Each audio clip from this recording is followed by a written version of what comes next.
Hello again, viewers, and greetings, fellow space travelers. This is Throne of Night, and welcome back to another day on the Performium on Wild SMP.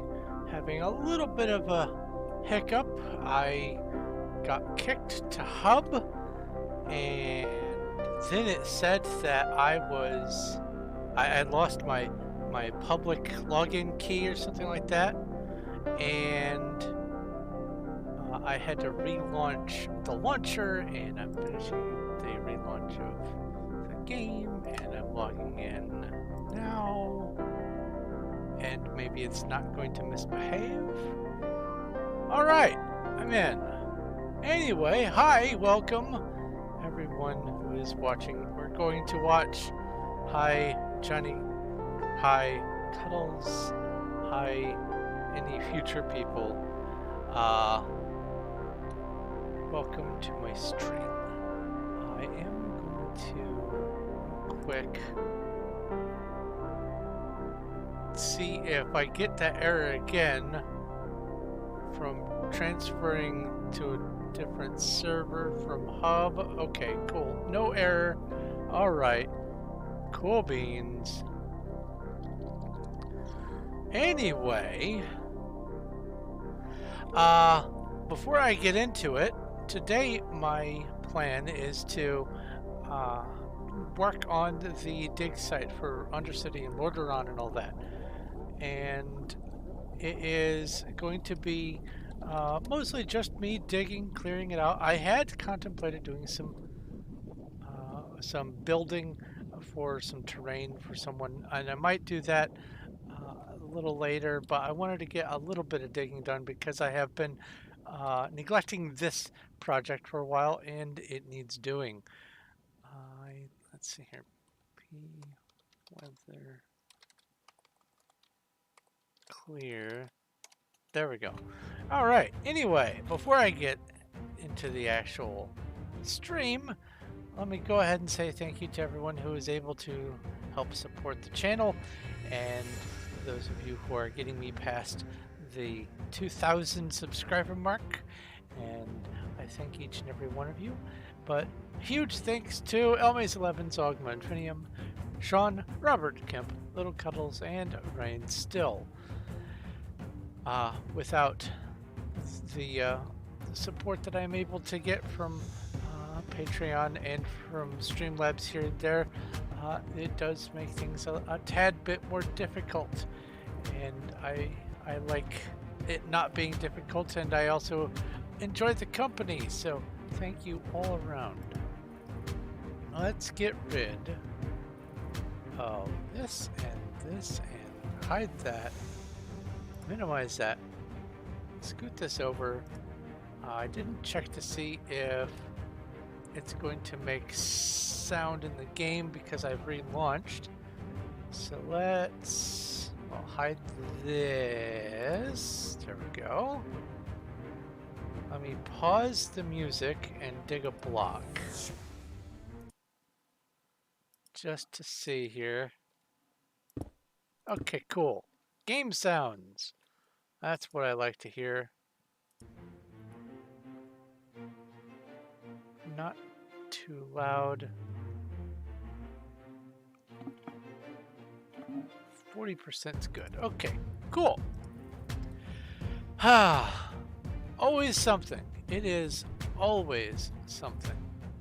Another part of the reason why I decided instead of doing the terraining, why I wanted to do the digging today is because I have a little bit of a latency issue. I have the 3 bars that I often get when I'm streaming, but just today in general my internet has been crummy, so I don't want to be dealing with placing blocks.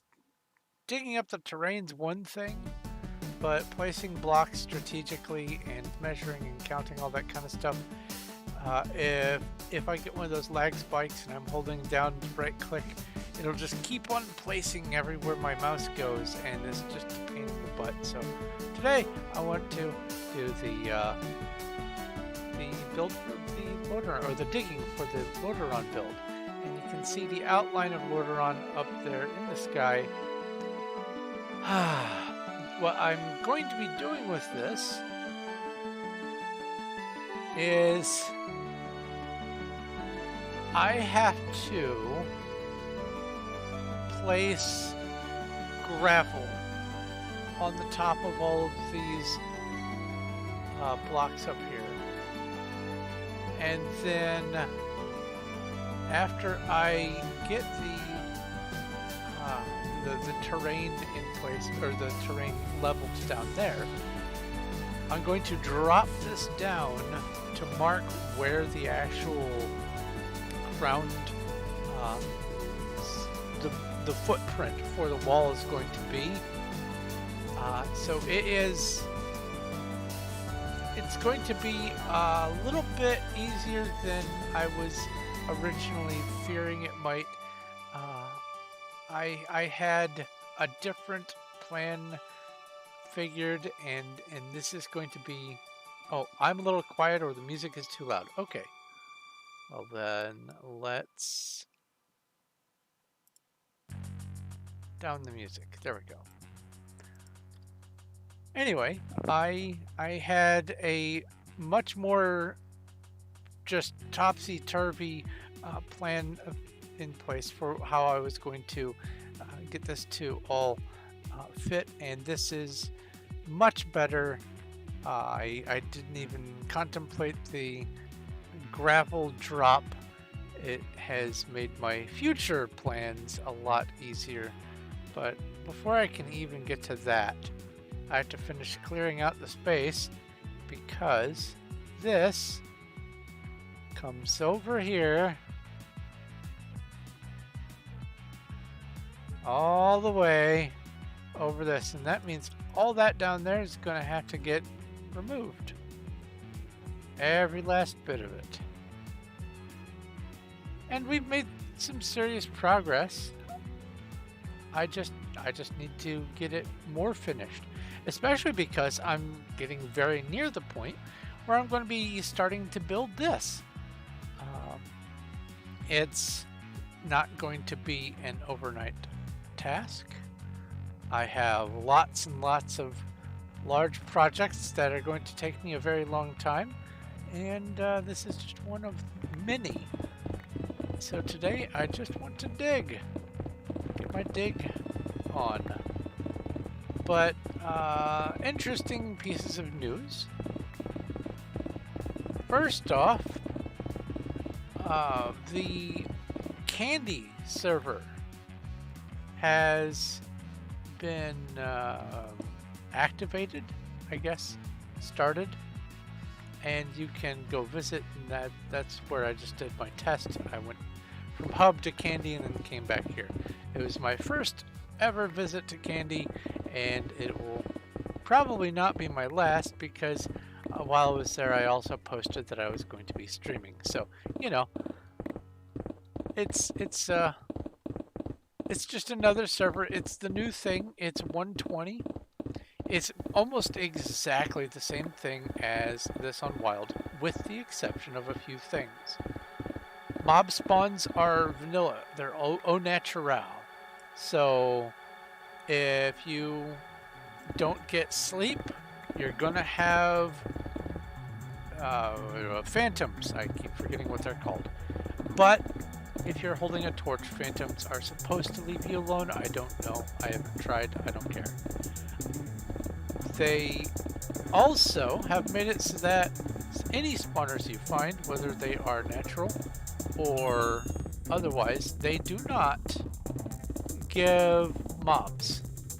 All spawners provide money. That's it. That's all they do.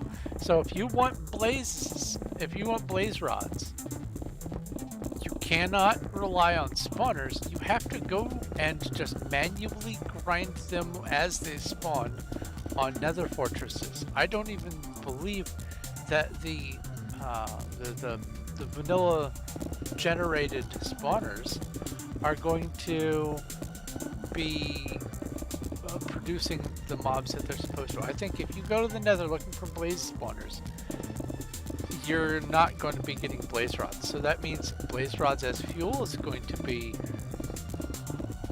difficult. But it's not all doom and gloom, because these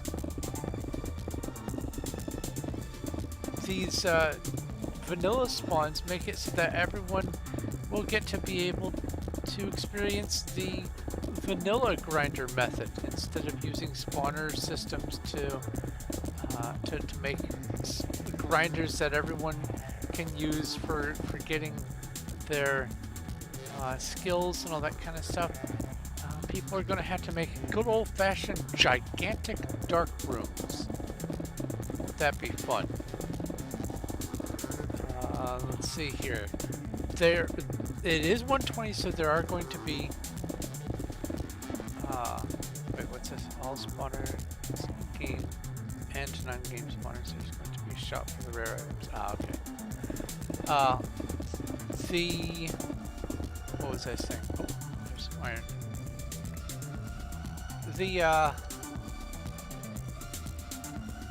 The blocks are 120. So there's going to be all the bamboo stuff, and need to expand the coal ore. Here, let me go. Sell stone.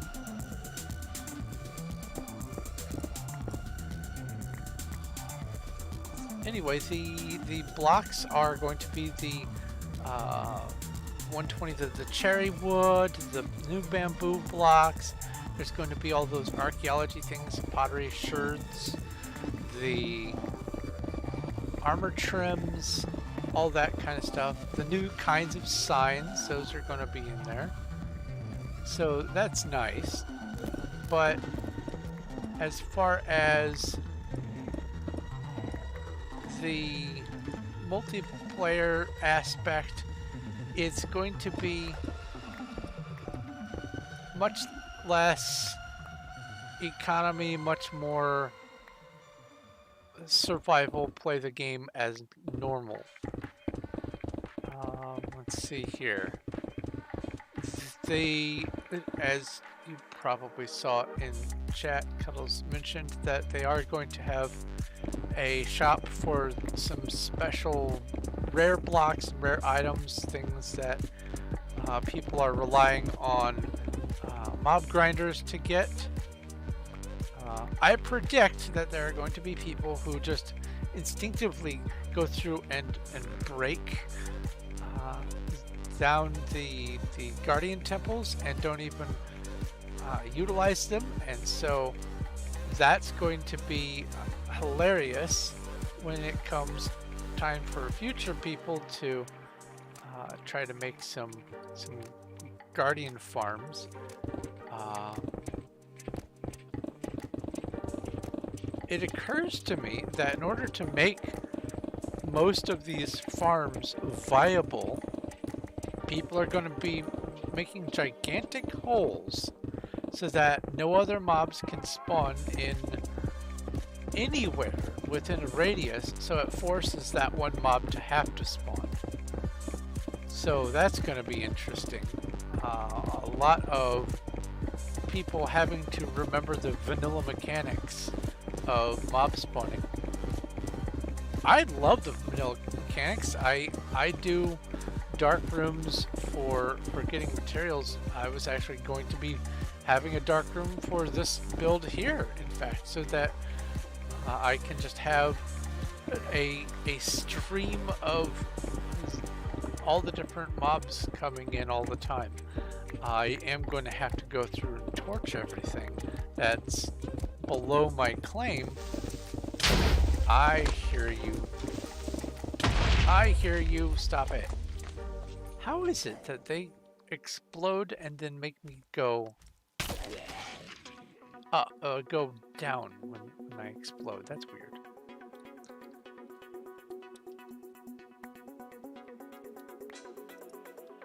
Bit of delay there.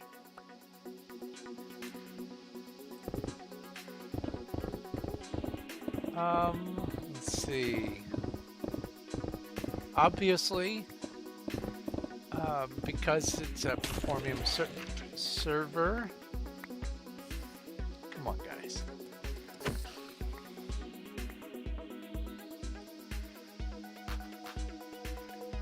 I'm trying to work here.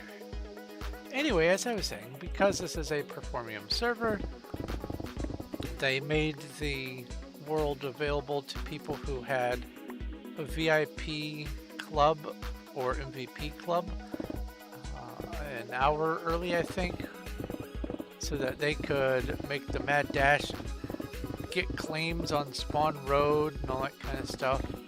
I had considered it just to get a month worth of VIP, go over, make a claim right next to Spawn, telling people to come visit on Wild. Just have a big old sign, like a 16 scale sign that had the instructions to visit on Wild, but meh. No real point in doing that. But oh, I guess that's another piece of news. Tab list is down to 20 people, and let's see here. None of them are primary AFK alts. Well, one of them is. One AFK alt. Everyone else is over on Candy. And I'm glad that people have fun. People want to do the new big thing, and they want to stay where all the people are. That's the whole point of, for most people, the whole point of a multiplayer server. And I completely understand that social need, and I do not demean people for wanting to move on to the Candy server. It's the new thing, and it's where everyone else is. I prefer a more sort of homey server and more low population anyway. So the fact that Wild has become the next low population server makes me happy. Because I'm silly. Sell stone. I want that leather. Let's see here. Other news. Oops. When they first rolled it out, because they didn't test everything, I don't even know the number, but someone was saying that it was quite significant. A lot of people were exploiting a command that they weren't supposed to have on Candy, and everyone who was exploiting it, with the exception of a few who reported it, and not even all those who reported it, because if you report it and then you keep doing it, that's still an exploit and they don't like that. They have, let me see, how did they word this?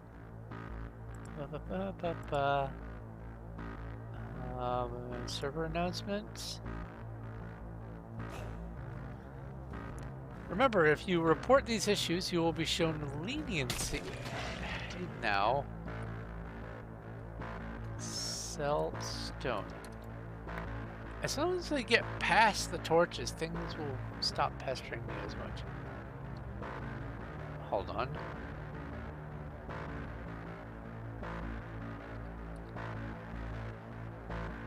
Oh.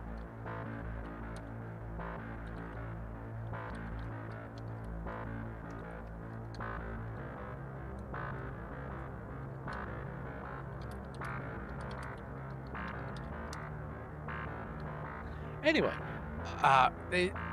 RGA posted, remember, if you report these issues, you will be shown leniency, whereas everyone who abused it is now permanently banned with little to no chance, with little to no chance of appeal.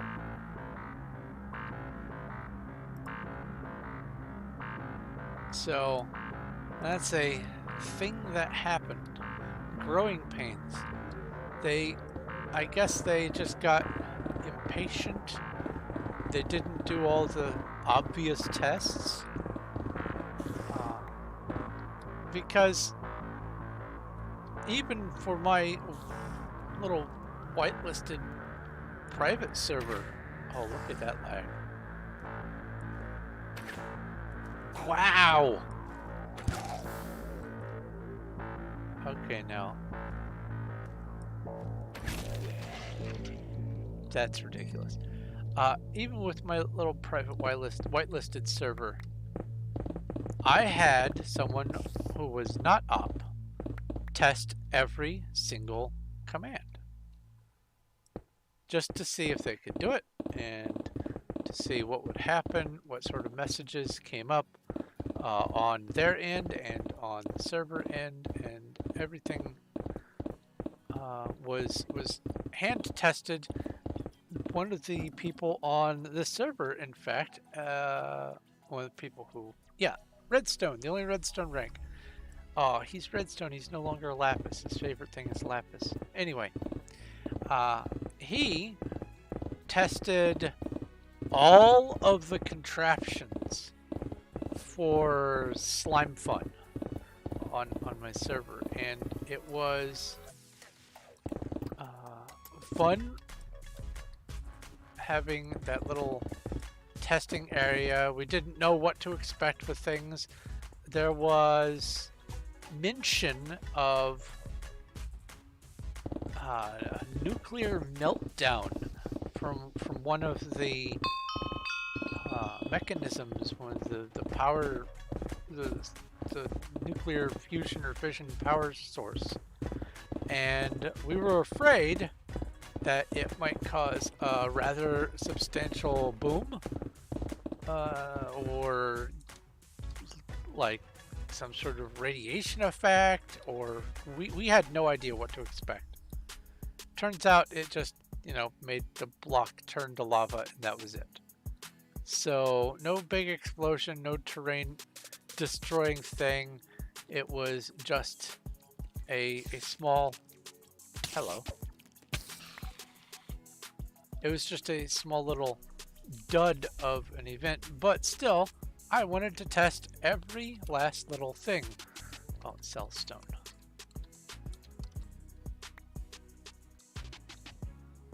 And I didn't have a whole team of people for doing testing like that. It was just me. They have staff. They have probably dozens of staff that they could have said, hey, can everyone come on and just test all these commands?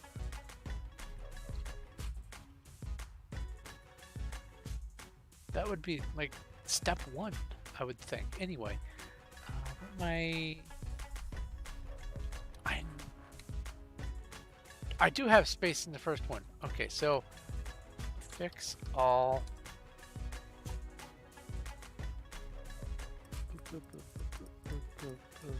I shouldn't be getting pestered by them too terribly much anymore.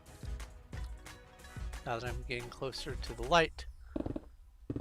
I have it set to permanently daytime, so there we go. So it's just guesswork whether or not there are going to be things spawning. But anyway, yes, that's the new server news. Candy. Let's see here. Was there any other aspect of it that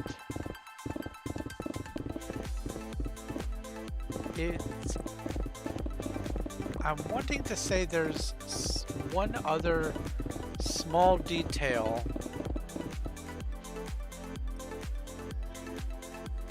that is worth mentioning as a difference. Oh, right.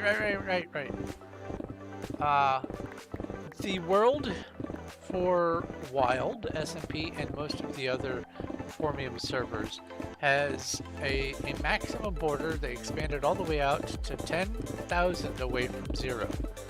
Which means, if you go left, you can go 10,000 blocks. If you go right, you can go 10,000 blocks. Which means it is 20,001 blocks across. And it's also 20,001 blocks north and south, which makes it 400 million and one blocks. Well, it's more than N1. It's, let's see here, 20,001 times 20,001, 400 million.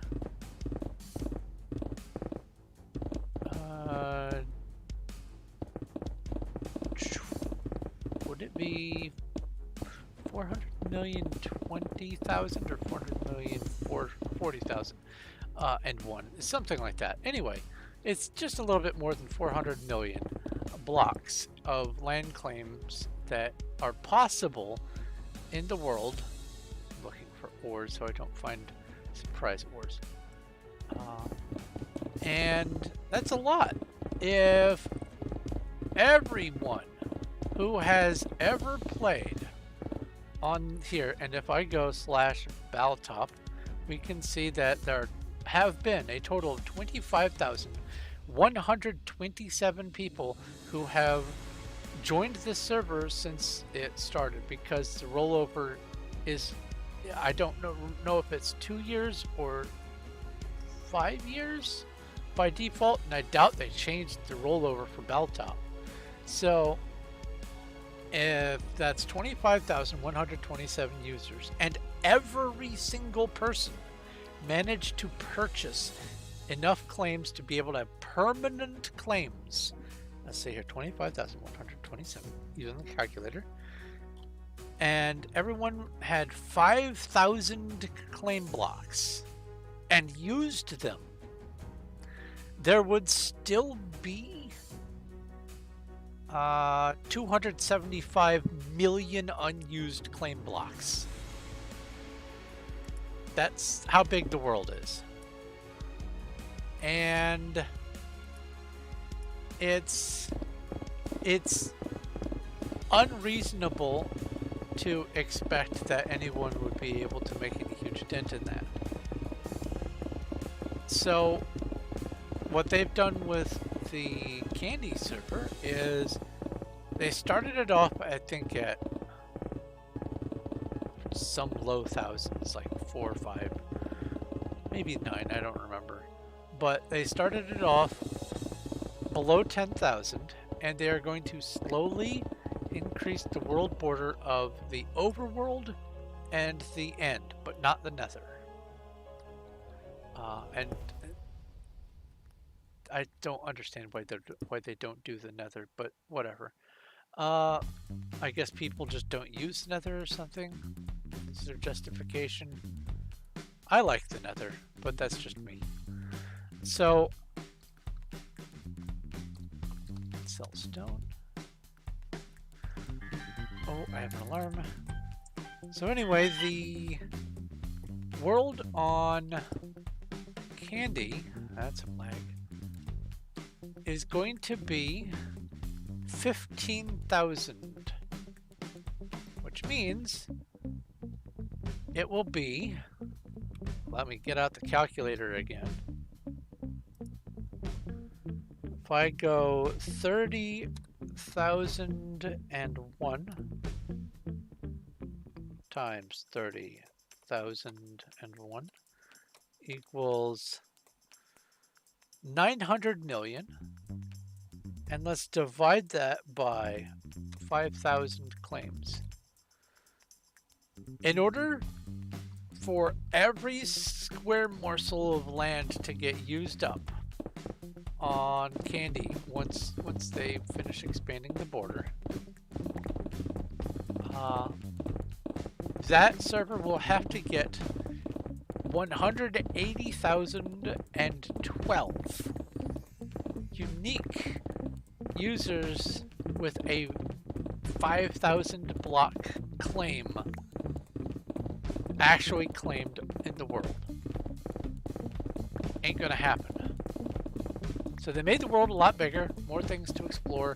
They wanted to make it so people could have a better chance at finding the cherry biomes and the pottery sherds and that sort of thing. And the first wave of people, after the first couple of months, if there are any pottery sherds left, it's going to be a miracle. So that's probably going to be ending up as one of the shop blocks. I don't know how the shop is going to work though, so maybe I'm just making wild guesses at something that's not even in the works. But the non-renewable things are going to be such a high commodity, and the spawner economy for making money, that's gonna be its own bag of snakes. Let's see here, what was I doing? Sell, not hand, still sell stone. Player vault 3. I had recently done a little bit of, I wouldn't say necessarily a raid. One of the players set up a whole bunch of stuff to offload and put it in some public access free chests. And so let's see here, let's go to Player Vault 10. This is a random one. I filled up my inventory full of stuff, and then someone else had another bit of land that they just unclaimed so that people could gain access to. And so, long story short, I have a full inventory of stuff. Oh, I see that.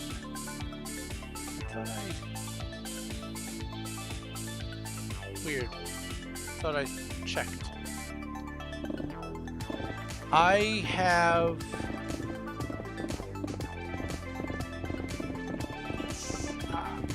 smoke on here. Smokey is not on. Smokey has been trying to get people to sell them their slash kit spawner. Oh, that's another thing. That's over there on the candy server. Is you get a one-time slash kit spawner, and it's a zombie spawner. Oh, that's another thing. There are different tiers of spawners over on candy, and you can combine 5 of a lower tier spawner to create 1 of a higher tier spawner. So if you have 5 zombie spawners, say, and you do slash, I think, upgrade spawner or something, you put 5 in, any 5, doesn't have to be the same 5, and it will convert it into, for instance, a sheep spawner. Why sheep is a tier 2, I don't know, but whatever.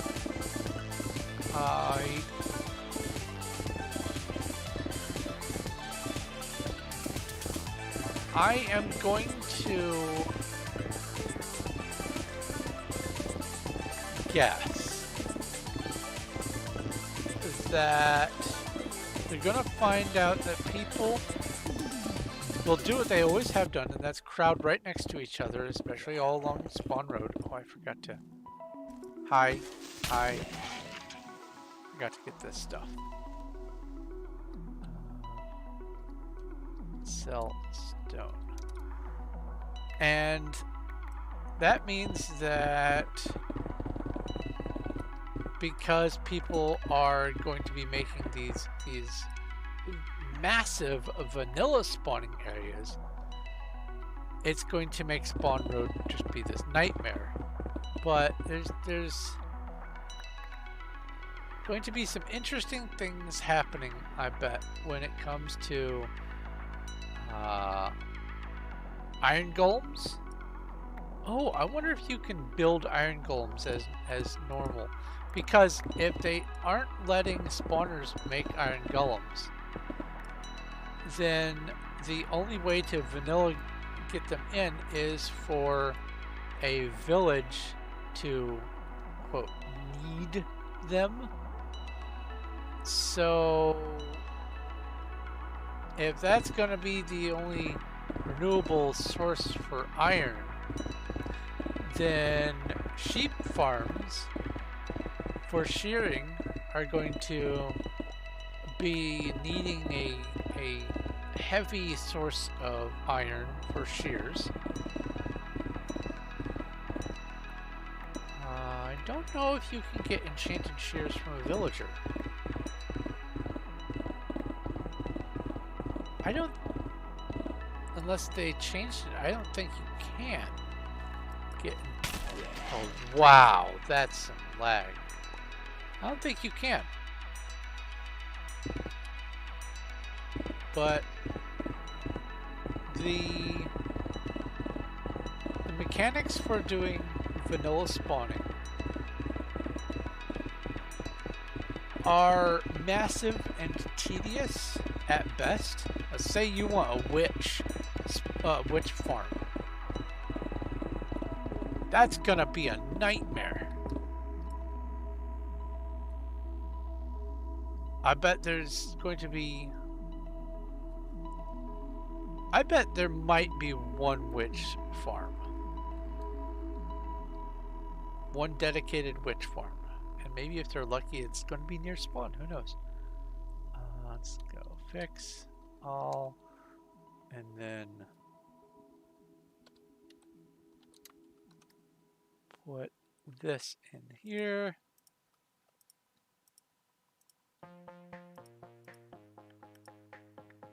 Look at that lag happen. Come on, put the potato in. There we go. Whew. Yeah, I'm glad I'm not building today.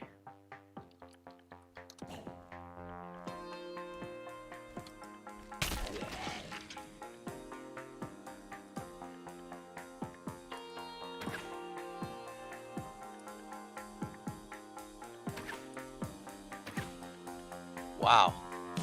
Impressive.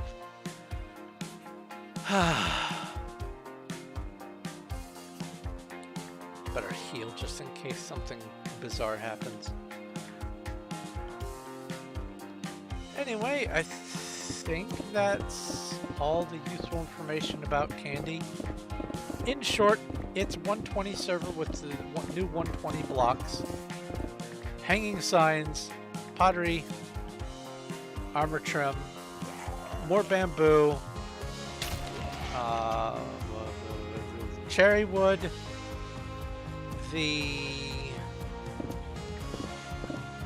what are they called, snifflers or snufflers or something like that, with those two flowers. I think it's a pitcher plant and a torch flower, and the torch flower doesn't even go out light. I think it's just orange dye. We have tulips for that. But there's those new things. There's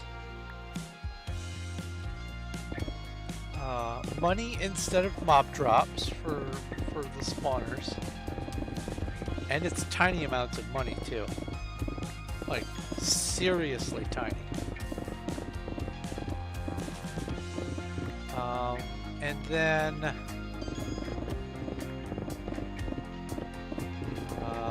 phantoms spawn, and then eventually there's going to be, or maybe already there's a shop for rare stuff. That's it. That's the main difference. Oh, and the world size, 15,000 instead of 10,000. I didn't even hear it hiss. Wow. Okay.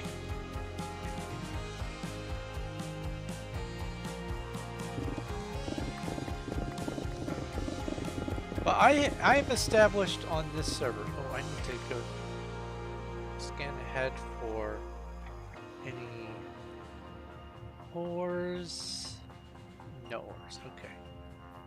Sell stone. I think I just found some andesite.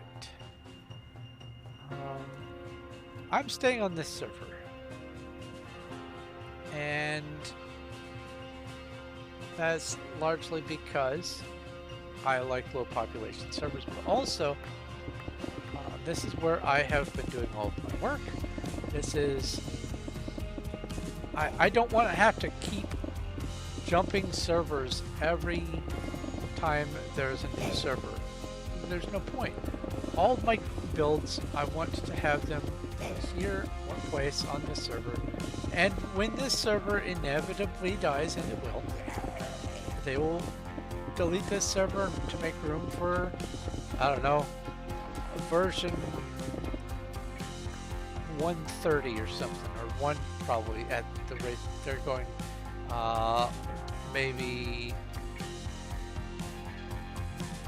oh, I don't know, 124 perhaps. But I don't mind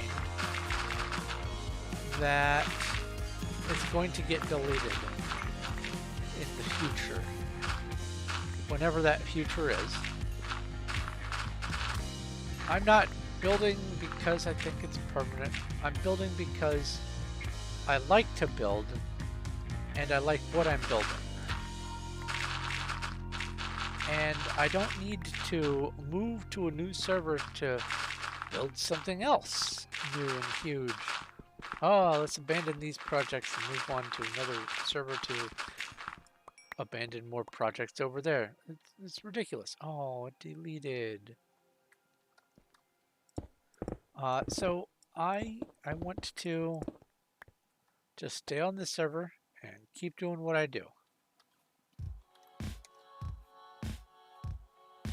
That's the long and short of it.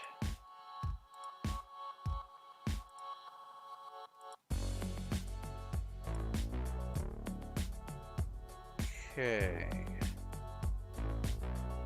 So what I want to do now is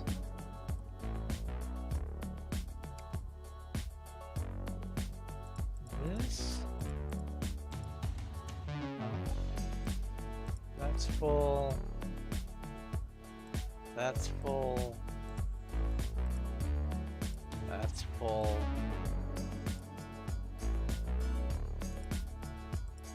There we go.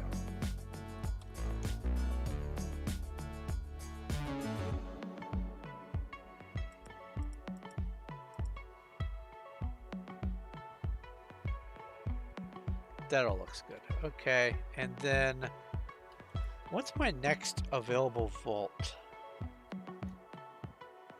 Not 15. Let's go 20. So it's before 20. Let's go 18. 18. Ooh, and a poisonous potato. Neat.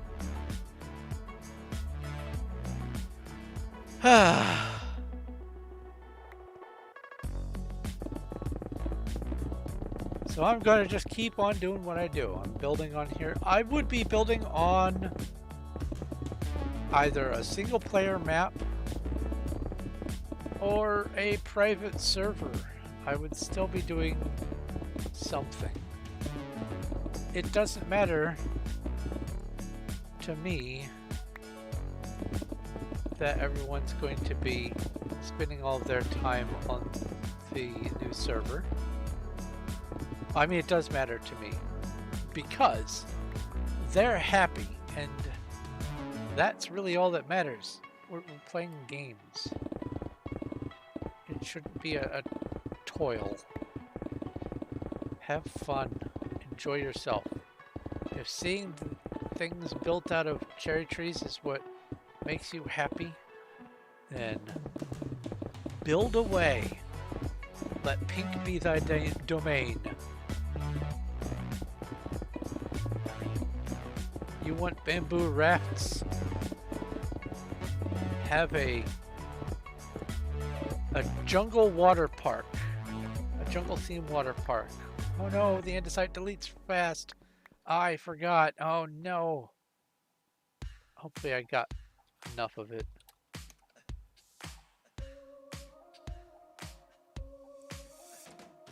That's some. Sell stone.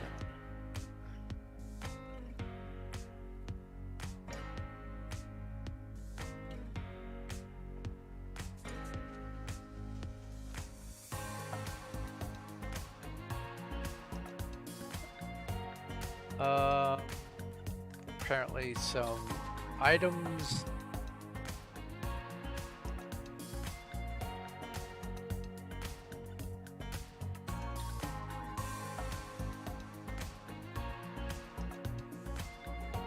Fills up the shulker with bagged milk.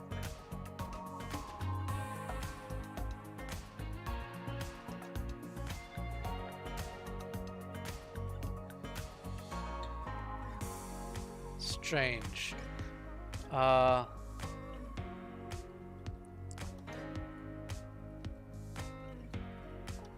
cents. What it's worth. I had 2 staff confirm that my shulker over 150 spawners. Duck just utterly vanished, and is Performium does not replace lost or missing items.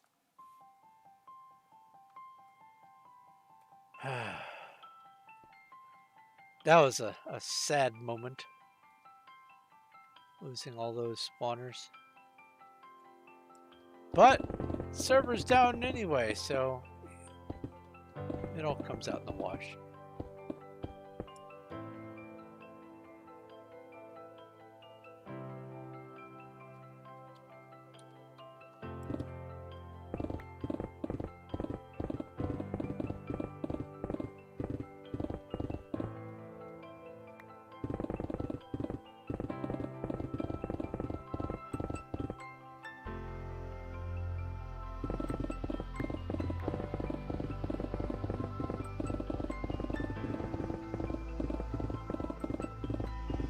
Losing stuff sucks. What's that? Attachment leads to the dark side, to put it in shortest terms. But basically, if you get too attached to something, then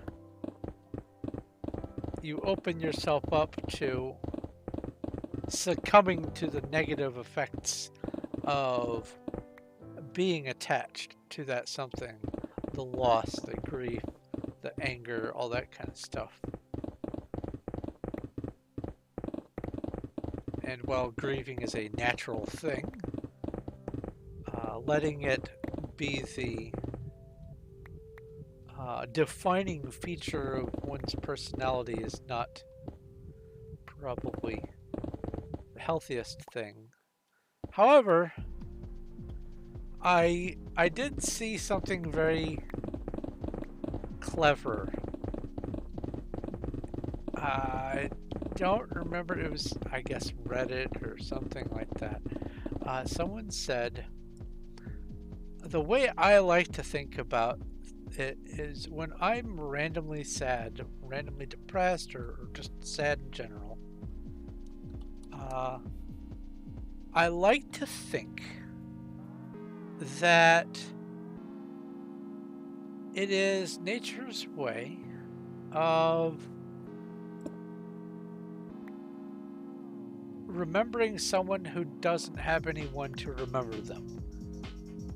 So, say someone perishes in some middle of nowhere place and no one really knows or cares that they've passed on.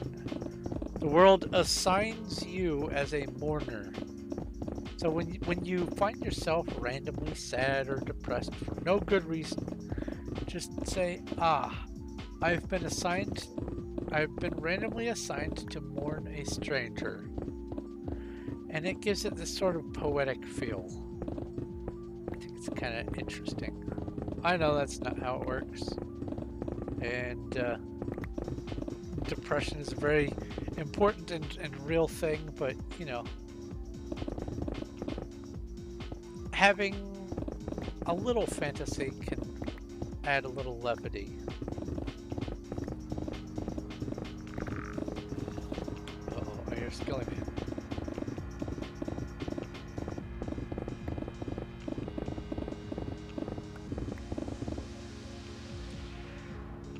Okay.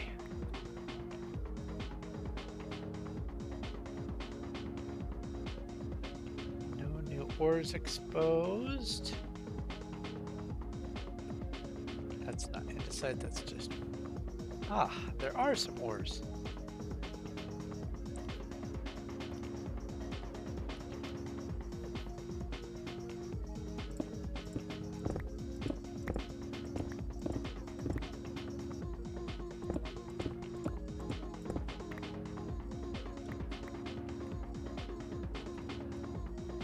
Okay,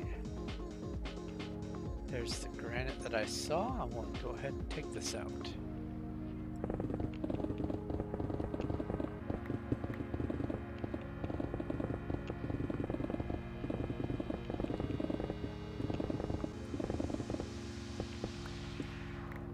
Let's not get too far ahead of myself. Make sure I can actually pick them up before they despawn.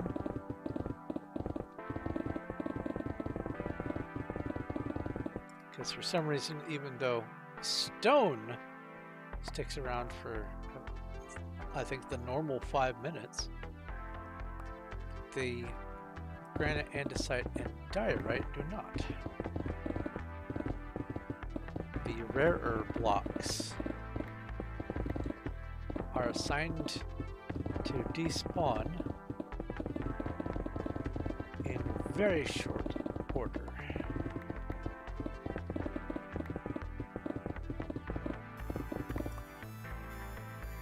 Oh, other news. Let's see here.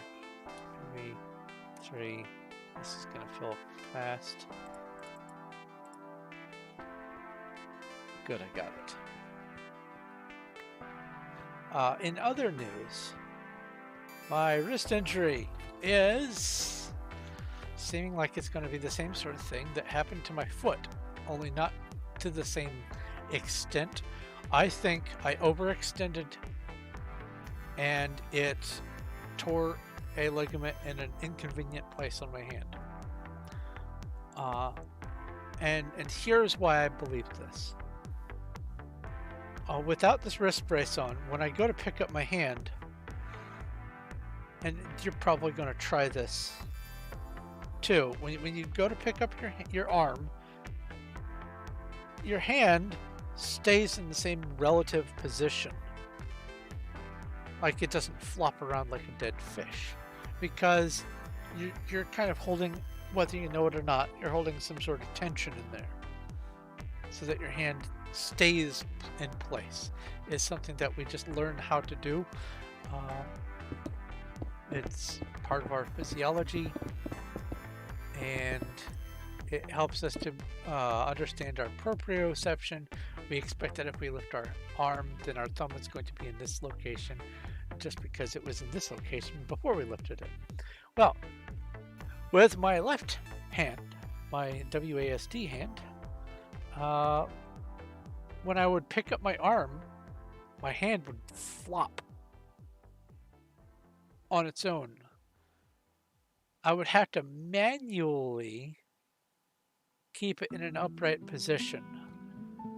And every time it flopped, massive, searing, sharp, sudden, but brief pain.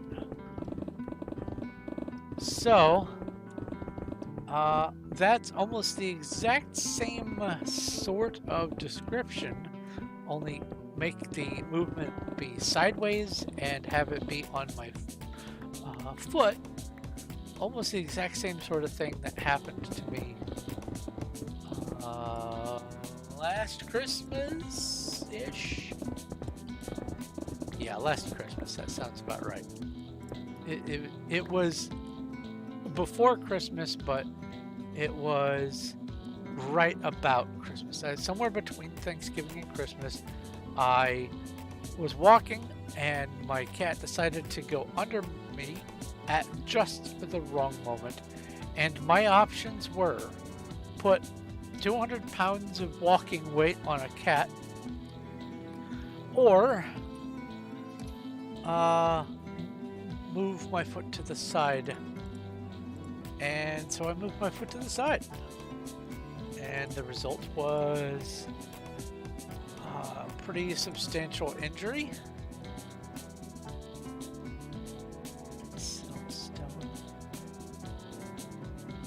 There we go, it's gravel.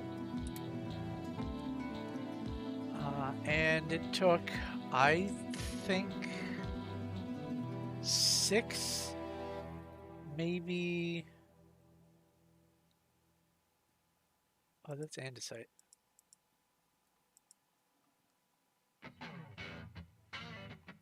What's going on here? Oh, okay. It took about 6, maybe 8 weeks. Weeks? What am I talking? Months for it to be back to normal. Weeks would have been nice. I spent almost half a year in some form of foot brace or another, and then another couple months of having to be very careful with how I walked. And I already have, I guess, weak ankles anyway, from hereditary nonsense. My dad's family, they call it weak ankle disease. I don't know if that's actually a thing. Honestly, I just take it for granted that it's a thing, but that's what they call it. And I've got it too. My dad has it, I have it. I love hiking, I love bike riding, I used to love jogging. Now I love jogging slightly less than the other things. but I can't do them as much or as well as I used to because I have obtained enough just gradual increase of ankle injuries that I really can't. I can't go for a 6-hour hike anymore. I can't go for a jog at all. And when it comes to riding a bike, I have to ride an exercise bike because even just the action of riding a bike causes whatever happens with my ankles to happen. So it was the perfect storm when the cat walked under my foot for me to misstep, roll my foot sideways, and I forget the name of the type of injury. It is a very, very common injury with athletes. To basically, I put my foot. It was my. I don't even know. The blade of my foot? Is that the right term? I put it down and put all of my weight on it, and it just kept rolling over. And it just overextended stuff. Lots and lots and lots of pain.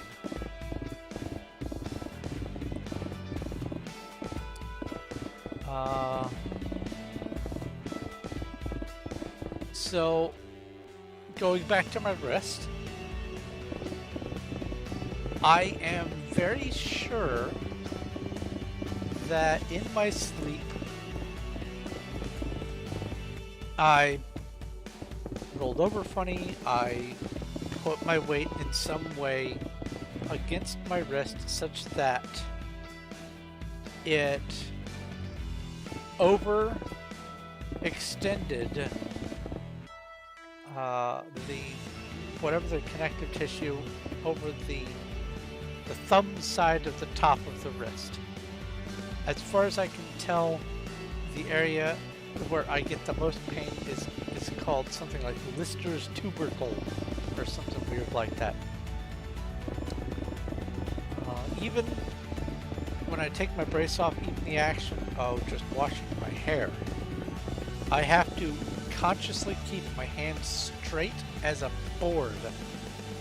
Otherwise, agony happens. As long as it is straight, there's no problem. This is another reason why I think it's a similar injury to what was going on with my foot. Because as long as it was straight and there was no movement in the quote wrong direction, it was just fine. So because it seemed like it was the same sort of injury and to a lesser extent, because it's not the same volume of pain, because I don't think I excuse me, I don't think I even could put enough pressure on it while I was asleep to be able to overextend it the way I did with my foot. My foot had my whole body weight on it. My arm had probably just my arm strength, and not even full capacity of that either. So I lucked out that it wasn't my mouse hand, but this is making typing a little bit of a cumbersome task. I've had to temporarily retrain how I hold my hand over home row.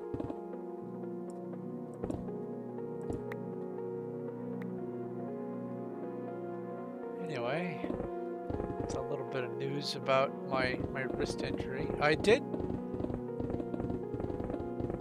remember last time I streamed, I had also come in from some yard work with a sliced thumb, because even though I was being extra careful with the knife for cutting the branches that were around the air conditioner, I didn't anticipate the tree biting me, or the branch, whatever. Not really a tree, but the wood might as well have been the razor blade. It just went snicked straight through the tip of my thumb. It went, I guess, parallel with the thumbnail.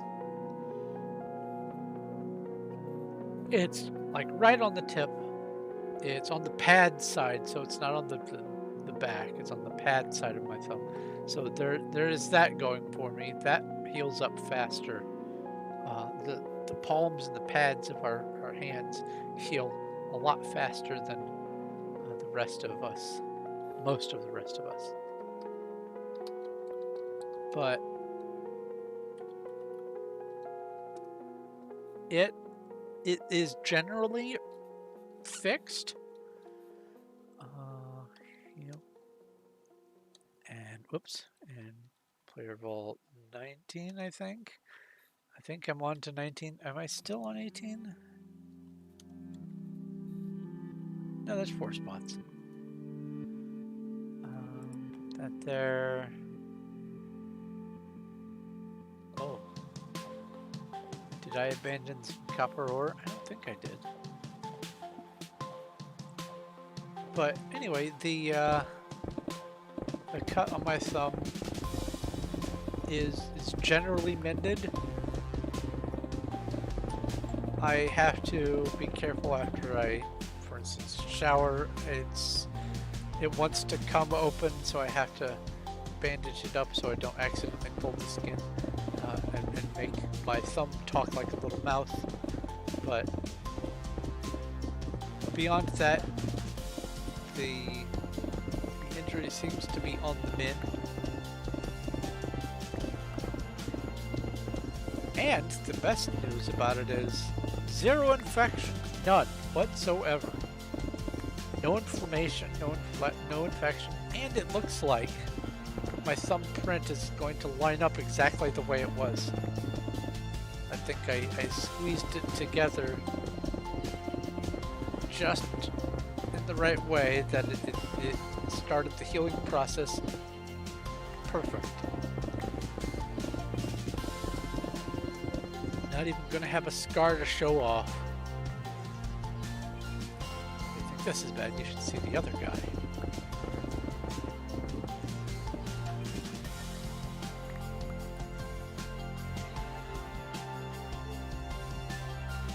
Hello. Boop. Did you see that lag? I felt it.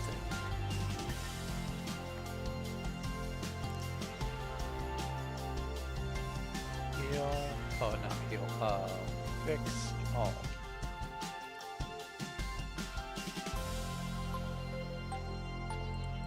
Now 18 is full. What's going on? People talking about stuff on servers, older builders.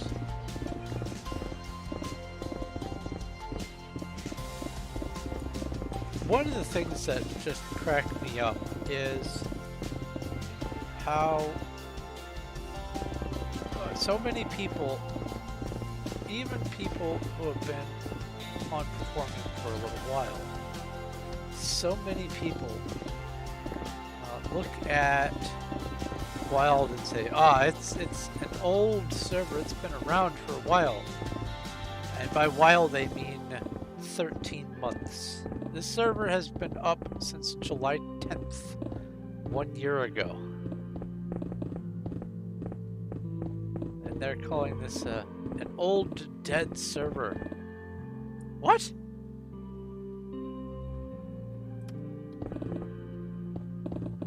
It's only old and dead if you're chasing all the new stuff. People like me especially, but a lot of people Love to have a stable server to go to.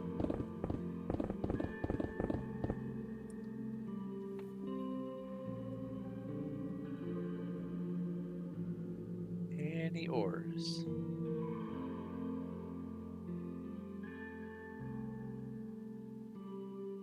I see you in there.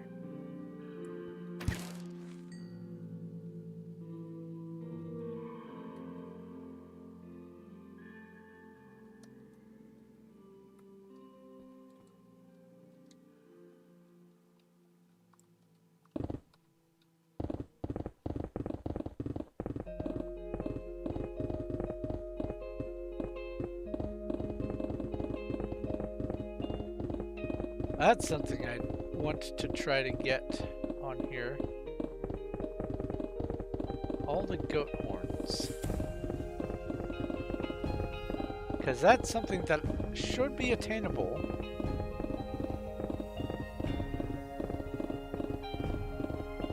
Just have to wait for enough goats to spawn.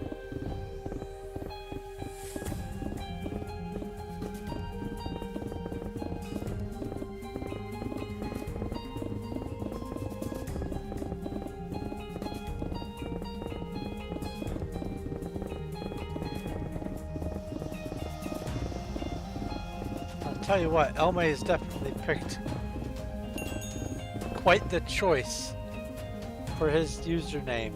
Look at that.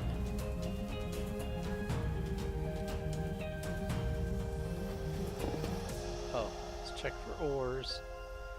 And no, I'm not picking up the stone.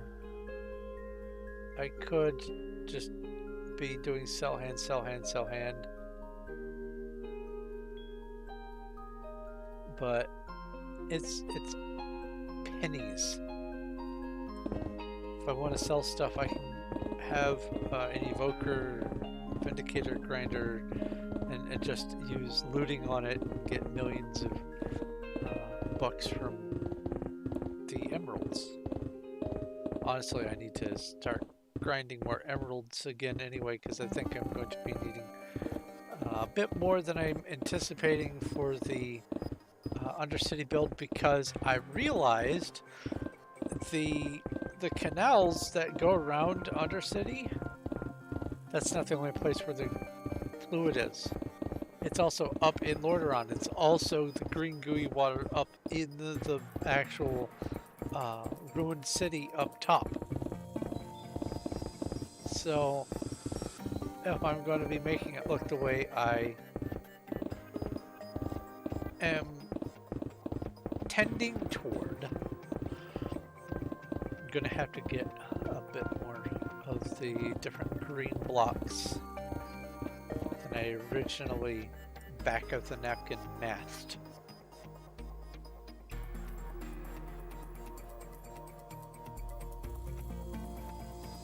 Cool. Alright, let's sell stone. And I do sell stone instead of sell hand, just in case I'm holding something and not paying attention, and I don't want it to be sold. I don't know if I can sell, let's see here, price. Cannot be sold. Okay, so that's something. Oh, alright, well, less to worry about, but still, I don't want to have to worry at all.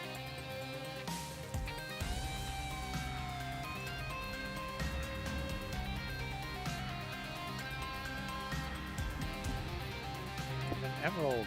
Ooh, a twofer.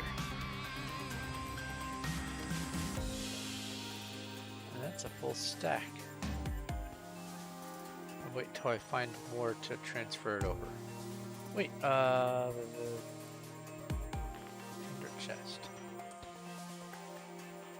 That's also a full stack. Dang.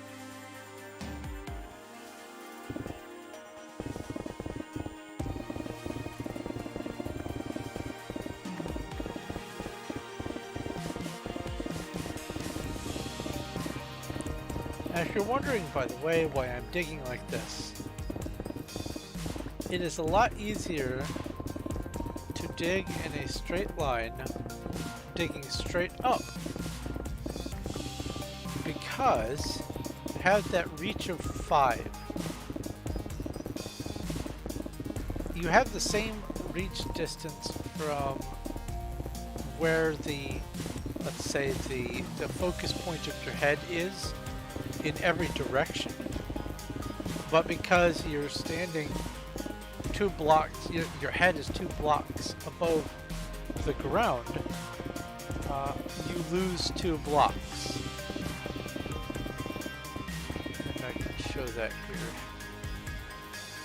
I'm standing, I go 1, 2, 3.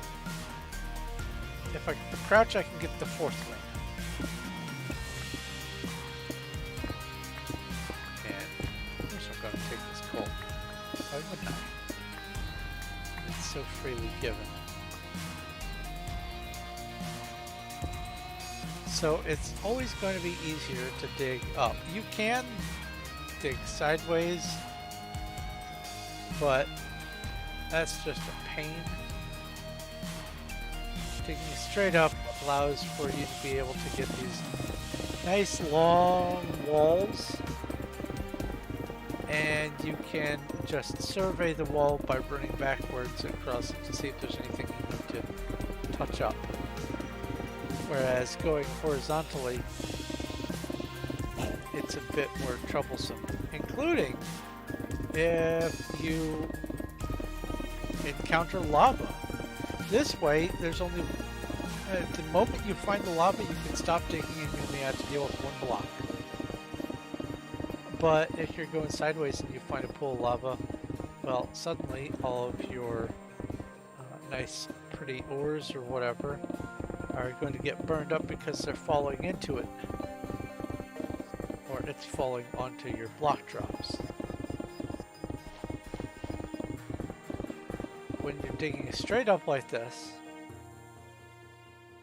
even gravel isn't an issue. It's not going to suffocate you.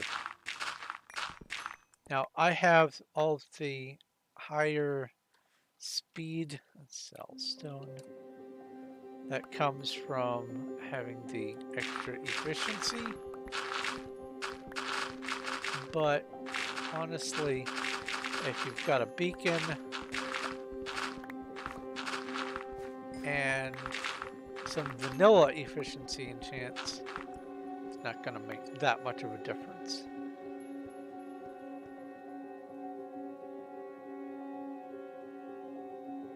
Especially on stone.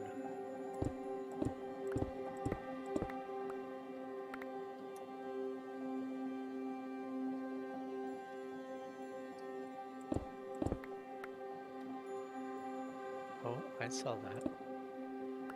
Gimme.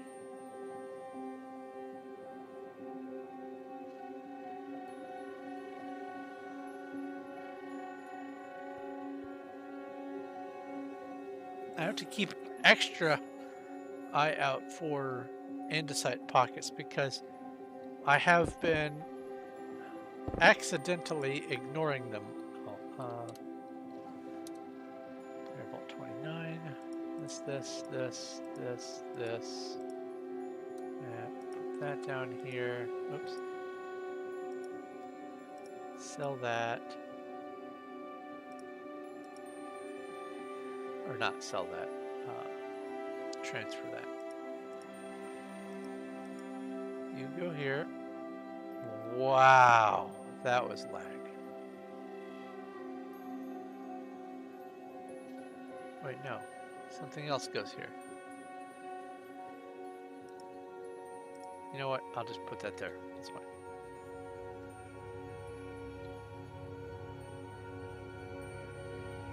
Oh, you like to go sideways? I like to go straight up. But if it's easier for you to go sideways, then by all means go sideways. Who am I to say what's right for someone else?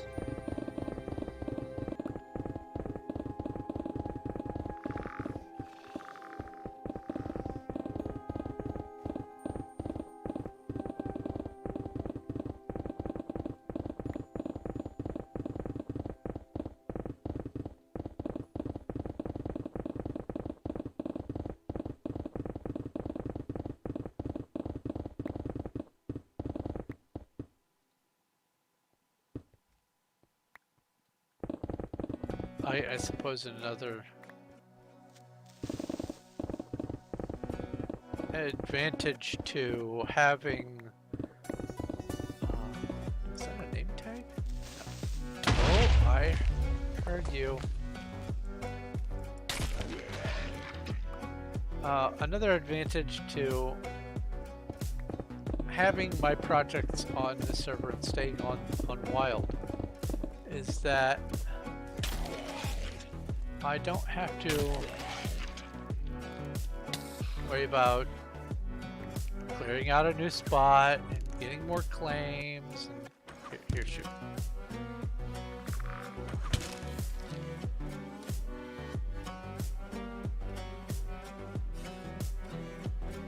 Okay.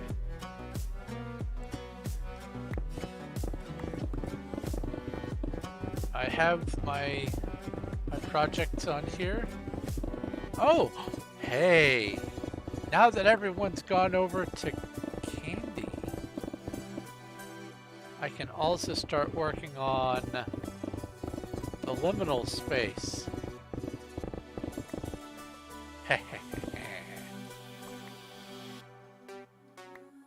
I've sort of... oh, that's what goes in that spot. I have sort of alluded to, and I think maybe even partly shown one of my other projects that I am doing on here, and it is a gigantic liminal space that I hope someday, if the server is still up, will encompass the entire world. Because not everyone goes mining,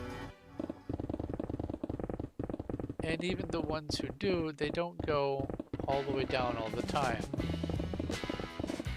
A lot of the people who come on do a little bit of mining, then they ask for handouts, and then probably never show back up. That's why out of over 25,000 users, there are 20 of us on.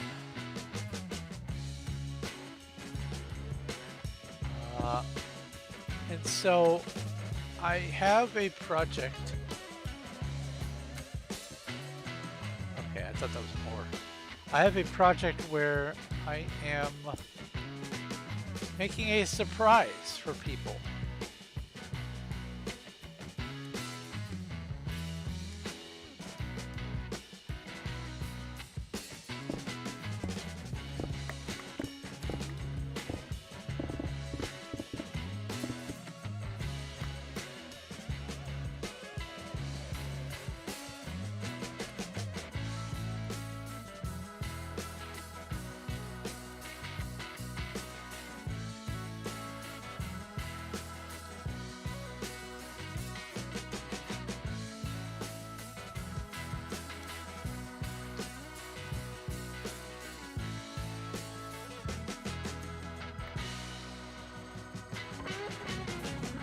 Been an hour and a half, so I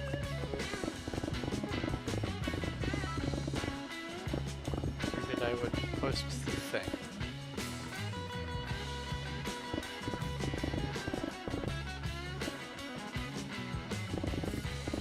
Who's Slime Army?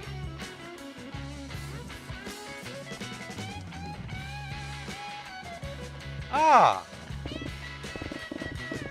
Uwuga has changed their name.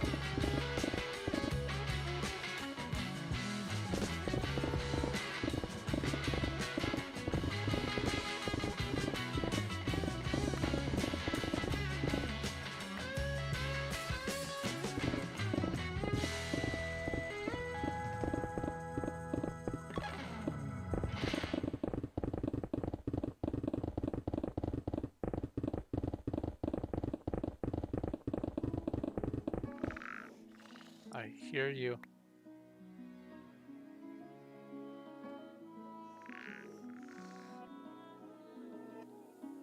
I hear Skellyman somewhere. Oh,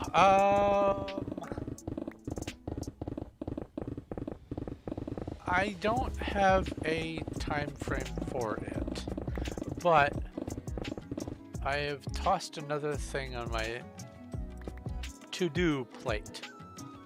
And this is a project that I'm going to be actively pursuing, whether I'll be working on it all the time while I'm streaming, or if I'm going to be spending more time doing it while not streaming. I don't know. But one of my favorite games of all time, oh, I forgot to check for ores. It's a game called Chronicon. It's a hack and slash loot game like Diablo, dungeon crawler kind of thing. There are all kinds of different playstyles that you can do in it. There are a number of different classes, but each one has its own options, and then once you get past those initial skill trees, you have additional stats that you can spend points in to really make your character as unique as possible. And I just love the game.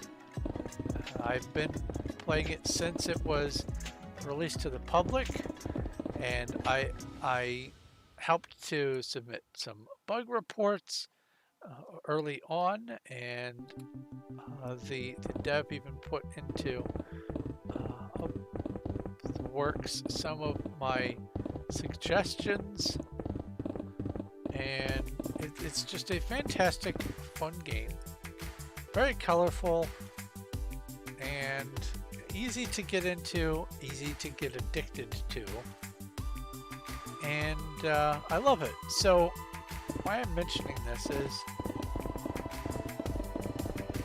a long time ago I had started to build the map of Chronicon. At that point in time there was only one world, I guess, and I had built all of it in a Minecraft world. Well, a lot has changed in Minecraft since, and a lot has changed in Chronicon since. Lots of updates, lots of new stuff. Now instead of one world, there's 5 plus DLC. And I want to do what I did with Wolfenstein 3D. I want to build Chronicon in Minecraft. To the point where, after I get it built, I'm going to see if I can get into doing the data packs, figuring out data packs or plugins or something, so that I can have the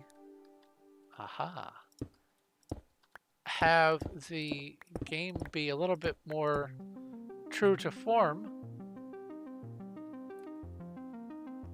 and still be within the confines of Minecraft, but give it more of that dungeon crawler kind of feel. Let's see here. Well, first off, let's change it to 2 and go sell stone. Really? Let's try it again. Sell stone.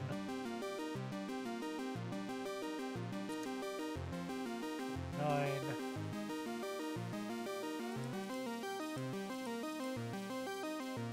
don't. Carrot. I will eat the carrot. Nom nom nom nom. Whoa. Oh yeah. High herbalism. I got lots of haunches for that.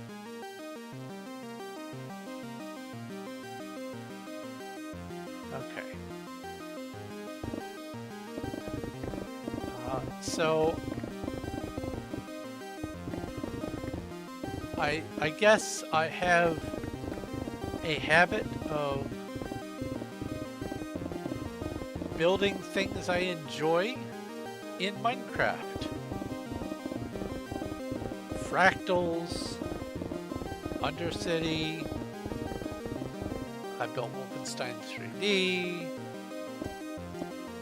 And now I'm going to be beginning to pursue building Chronicon.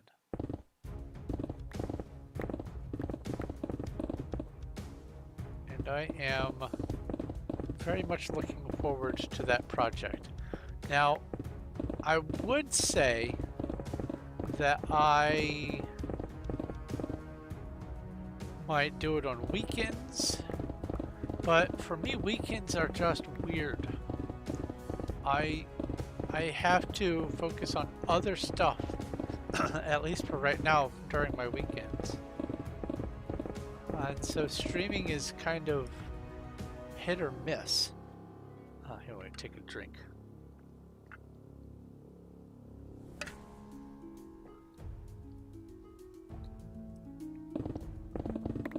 I have tried to set aside time for streaming.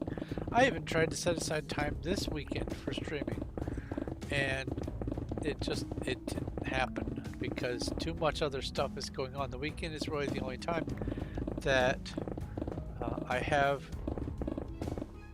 to do stuff. Oh, build it on here? No, this would be a permanent thing. I couldn't do data packs on here if I wanted to.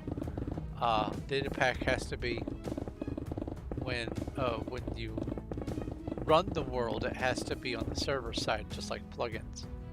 No. And even if I did build it on here, I couldn't schematic it to another world anyway.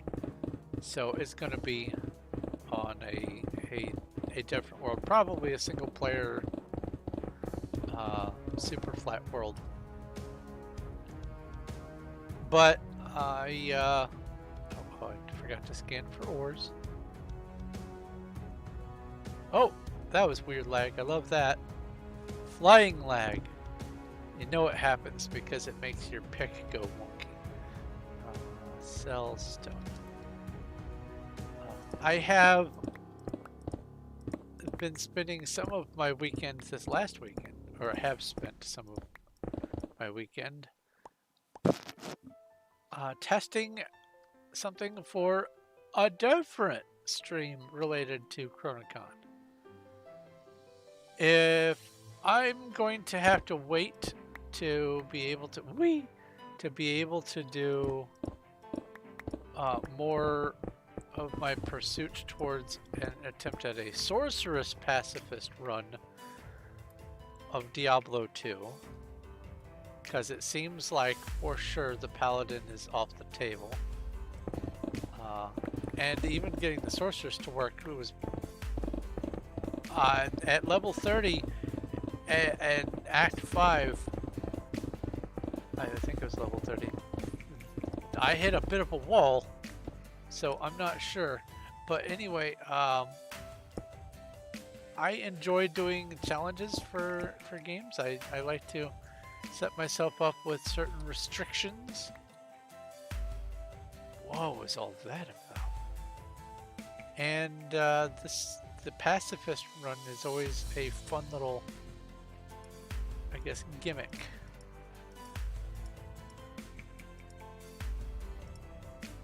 You can see how much lag I'm experiencing, by the way, when I click and move things around. That delay.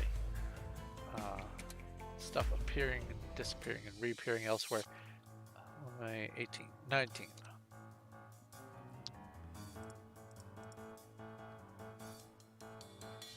Cell stone. Even issuing commands is a pain in the butt. But for some reason, digging isn't as much of a problem as placing blocks, which is why I've chosen to dig. Anyway, the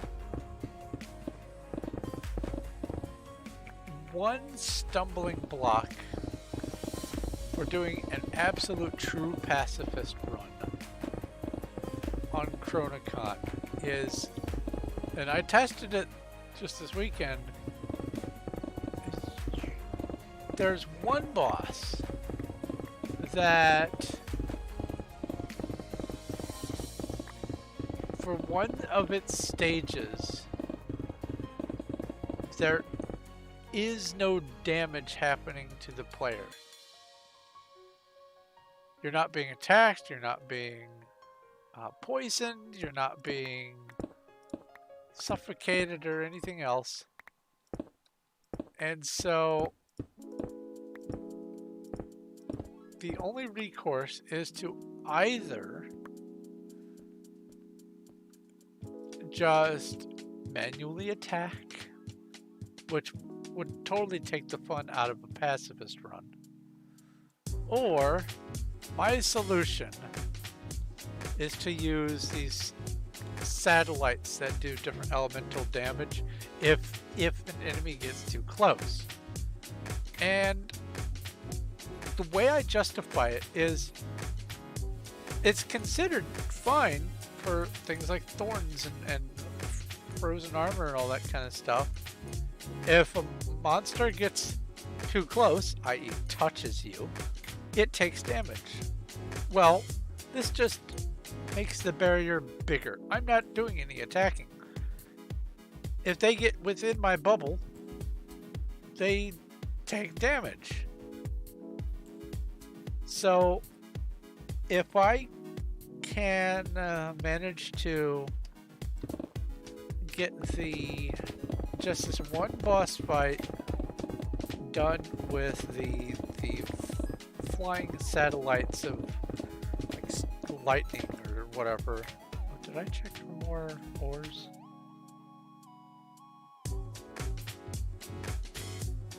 I guess maybe. Anyway, if I can get this one boss fight taken care of with the satellite, then the entire rest of the game is 100% doable as complete and total pacifist.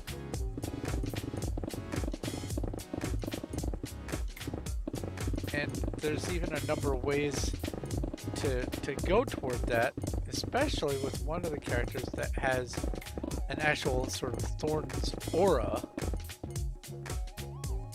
So that's nice. I feel like I can, from start to finish,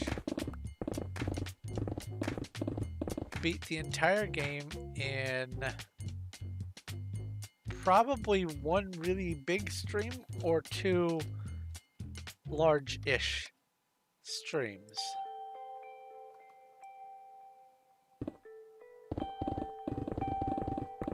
And do a total pacifist, or at least near total pacifist. And it would be total if I want to consider the satellites as being part of the pacifist, because it really is just an extension. I'm not actively doing anything. I'm not casting any spells. It's just a part of my hat or whatever. If you get too close to my hat, you take lightning damage. And I think that that's going to have to be how I do it.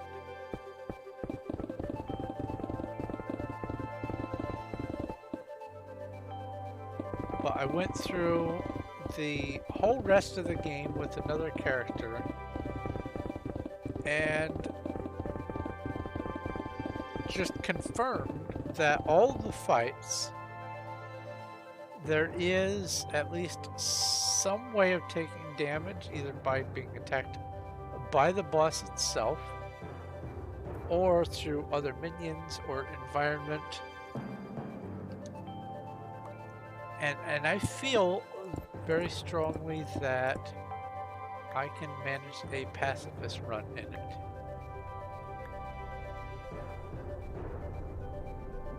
I think that would be a nice little, I guess, intro to Chronicon for people who do like to watch my stuff, to be able to see what it's all about. Because if I say Diablo 2, most people at least are familiar with what the game looks like and what kind of game it is. And to a lesser extent, some people would be able to attach that familiarity to stuff like Silverfall. Uh, let's see here. Torchlight, Titan Quest. What are some other good ones?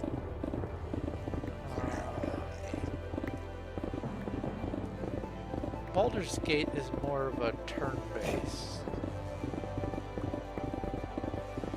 Oh yeah, there's a new Baldur's Gate out. I'm not having other of those hack and slash loot grinders come to mind right now, but I'm sure I have at least a dozen more in my own library. But that style of game, I love it. I absolutely love it. And one of the appeals to me of a lot of the role-playing games is the ability to mix and match your stats, to tweak a character to match a certain vibe, to give yourself a challenge, so to speak. And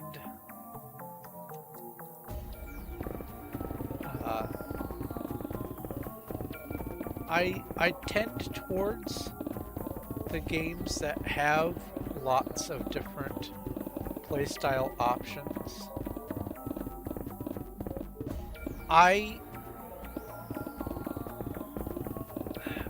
Many of the games make it so that the go-to character style for most players, the sword and board warrior, paladin, berserker, cleric, or mason board, the in-your-face, I didn't even hear him growl, the in-your-face,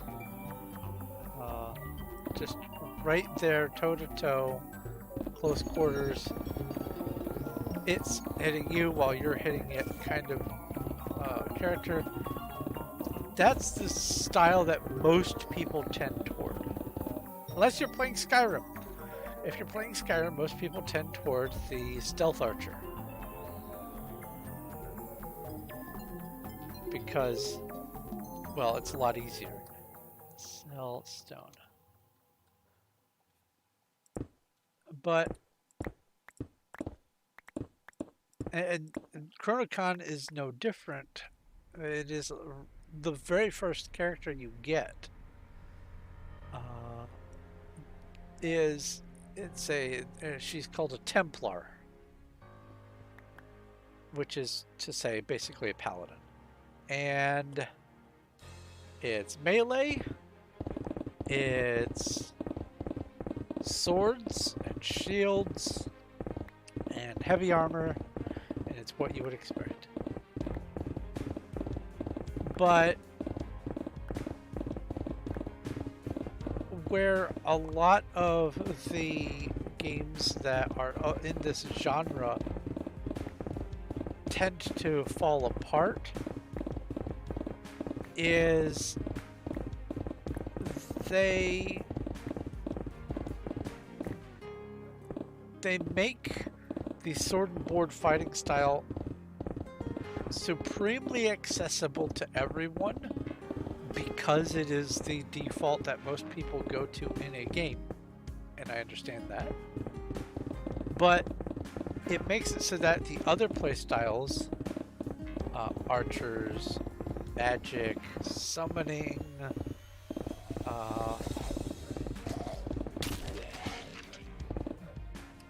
different subtypes of them, they tend to just be copy-paste of each other using just a different flavor. And Chronocon specifically,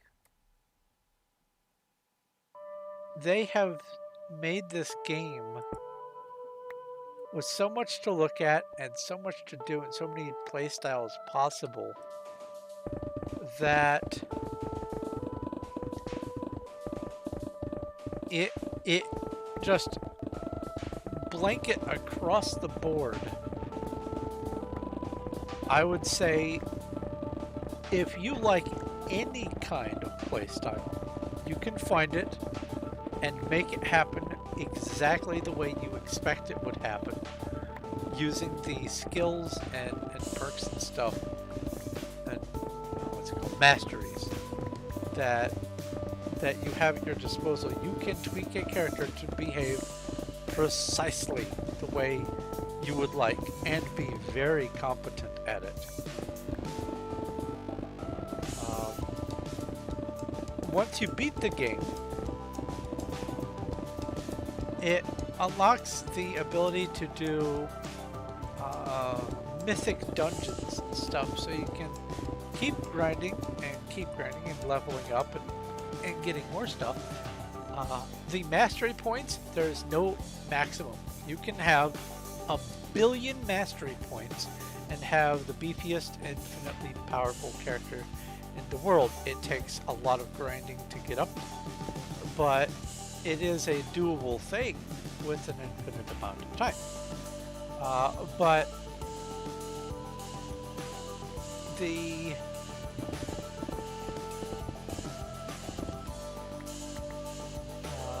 the other side of that is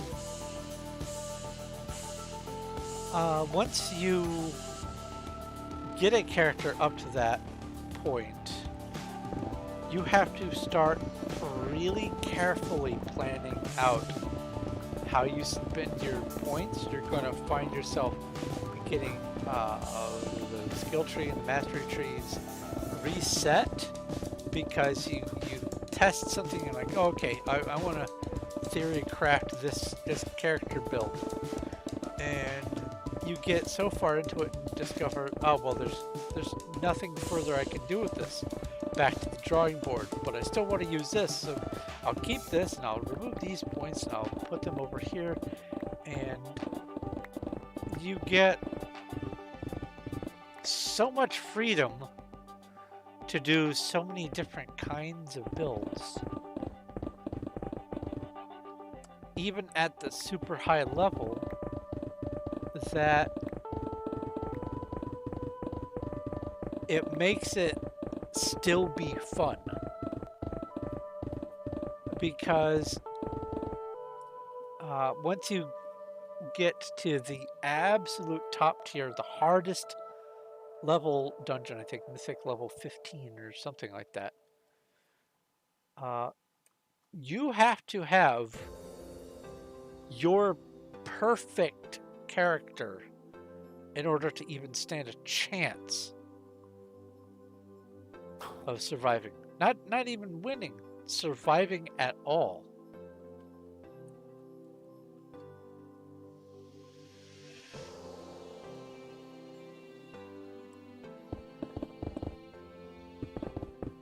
So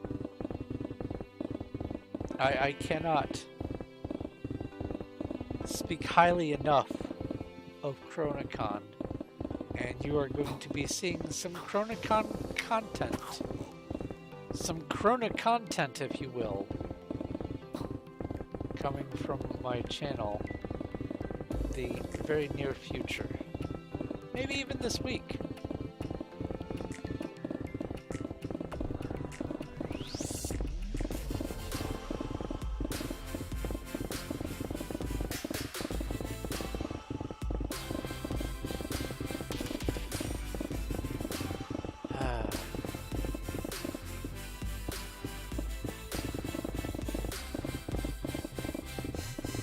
Oh, fun piece of news.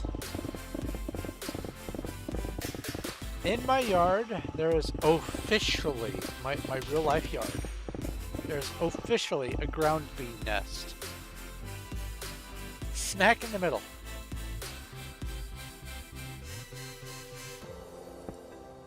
It's not hornets or yellow jackets, so I don't have to worry about that. And as long as I don't invade their nest too bad. They're just gonna be fine.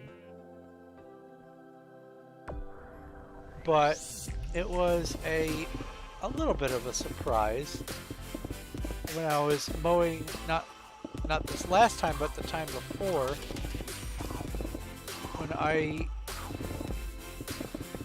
saw, after I had cleared an area, I saw a whole bunch of bees going in and out of one little patch of grass.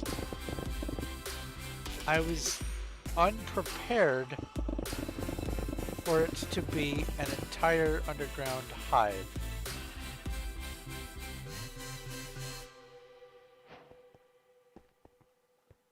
Okay.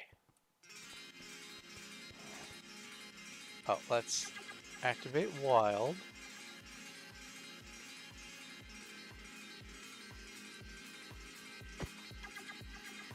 Yay! They all registered this time. 1 gem and 7,201 experience.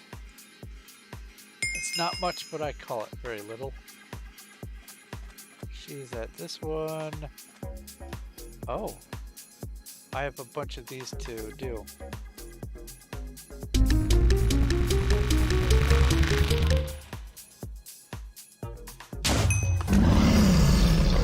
Hey, 334 dust.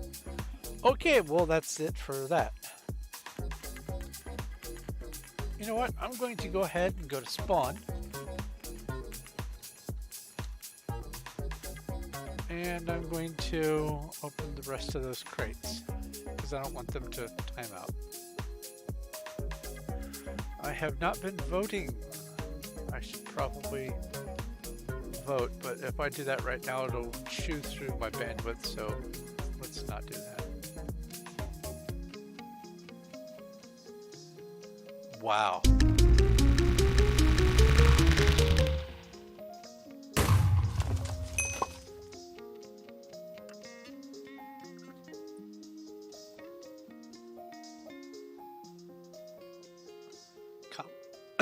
What? Wait, what? Excuse me, mystery box. Oh.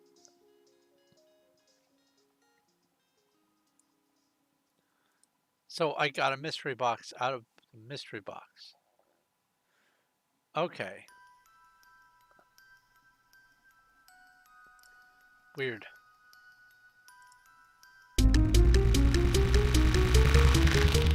Sorry for choking at you. I was drinking while I was reading.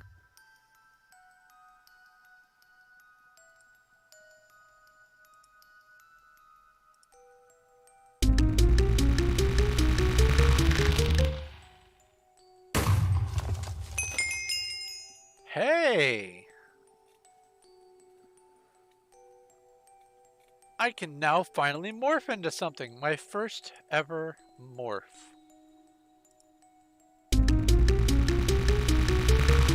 I can be a chicken.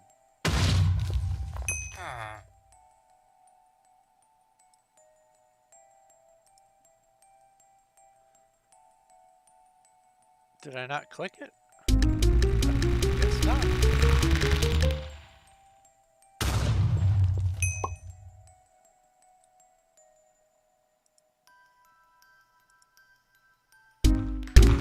Oh, lag.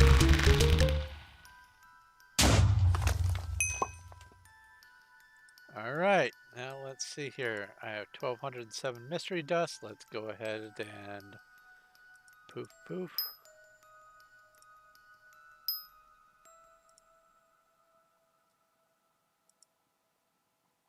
Let's get some more mystery dust.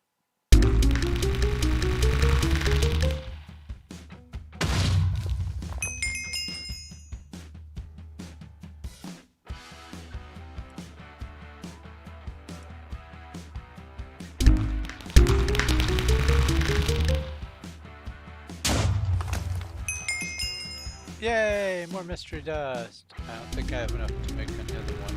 Nope, not quite.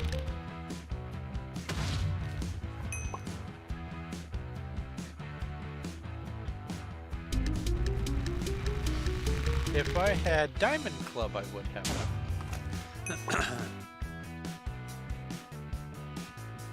Hey, it's Cuddles.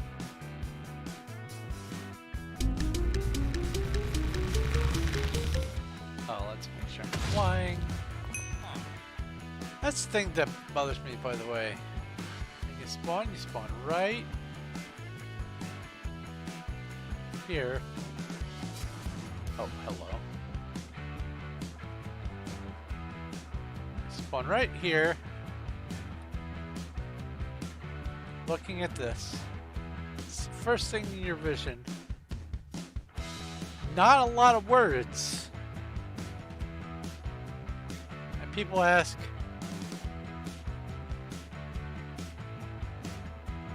is keep inventory on? How big is the world? This is wrong, but how do you teleport? Random teleport right there. And so when I post my information out on the chat, when people ask how to do things, I know that they've not read this, especially when they're asking a question that this answers. I know that they've spawned in, they've not read this at all, they don't care. So when I post my paste about how to do the server, I don't expect for people to actually read it. And if they ask and I post, and other people post as well, and they still continue asking for help on that subject or handouts, I tend to give up on that player. P time at noon. P weather clear. So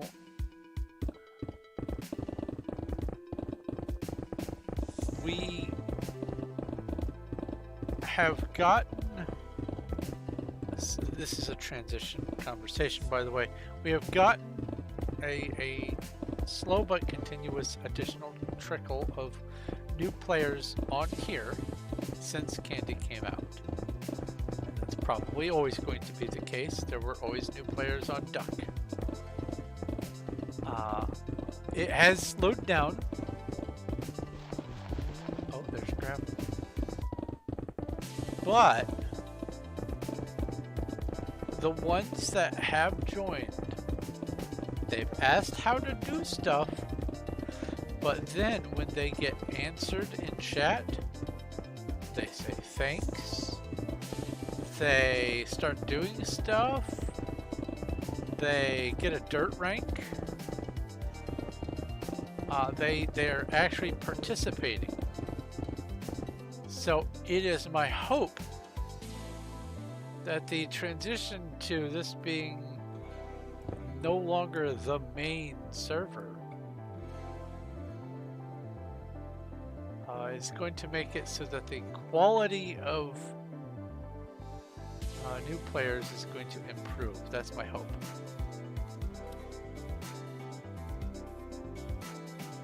All I can do is hope.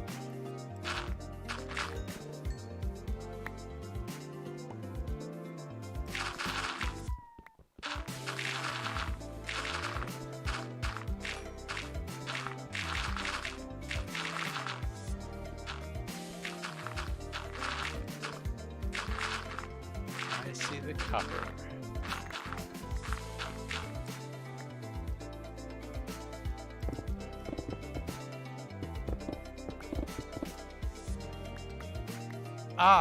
Some theories were tossed around as to why so many of the mobs from all over the world were just despawning. One suggestion was to make sure that everything that you want to stay put is name tagged, and absolutely, yes. But another Another piece of information was that because so many people were doing so many kinds of... Come on. Anyone else? So many different kinds of areas and so many new mobs were spawning in. It was cycling out a lot of the old mobs that hadn't been named. And so even if they came from spawners, there were too many mobs in the world. And it was preventing new mobs from existing. What was I? 29. I see you over there. I see you over there. I see you over there. Stop it.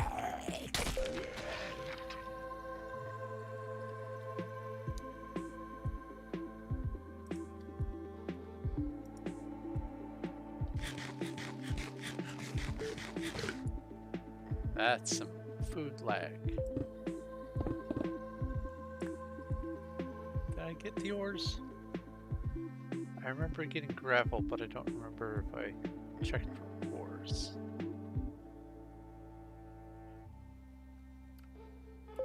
No ores.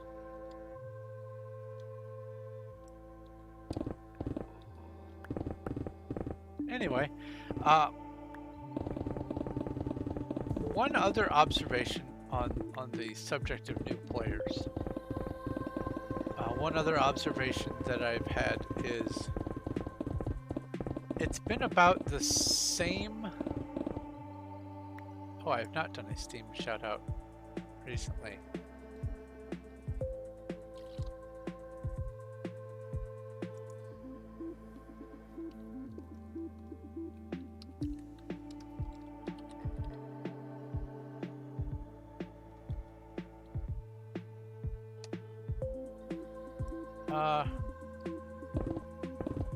It's about the same amount and percentage for the new players come on here asking if Donny Bobes comes on, or coming on expecting to be able to troll Donny Bobes. Like they've gone back and watched videos from 6 years ago, 7 years ago, and said, haha, this fresh new thing, I must go troll Donny Bobes. And they come on. It's about the same amount on here as it was on Duck. And Duck was the Skyblock network. Duck was basically his server where he was associated mostly with the trolls. He did do some trolling and stuff on here on Performium, but Skyblock Network was his baby, I believe.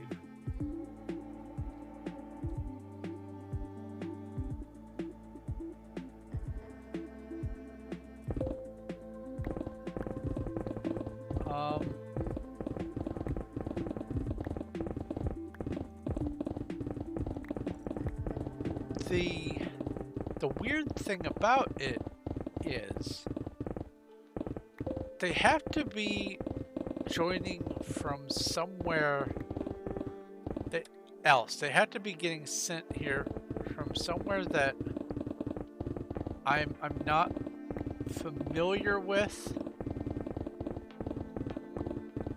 because all the new people have, not all, many of the new people, many of the new clowns, I'll say clowns and be polite,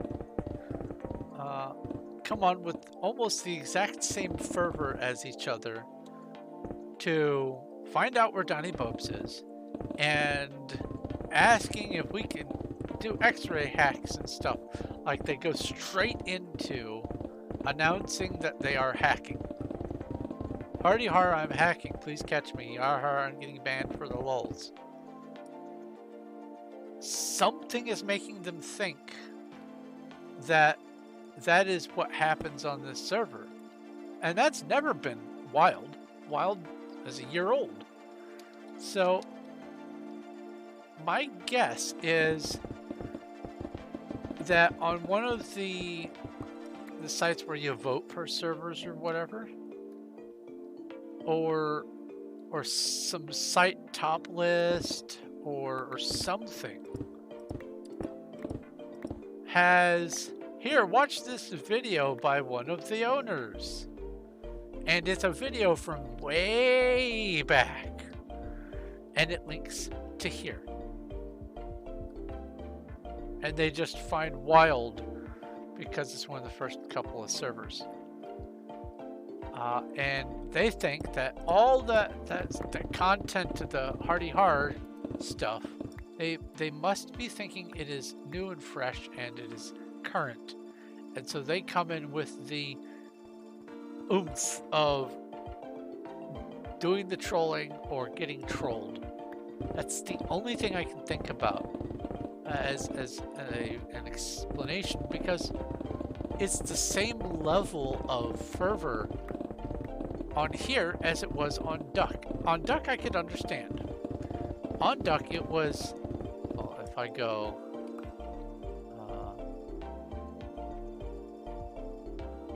SBN hub, is that the command? Yay! If I come over here, this used to be Duck. The very first one out of all these, two empty ones now.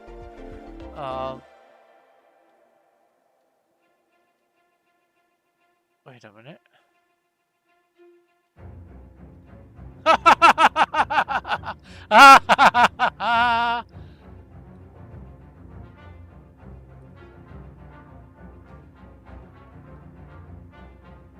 So they haven't even added candy to the SBN hub. Anyway, the very first one used to be Duck.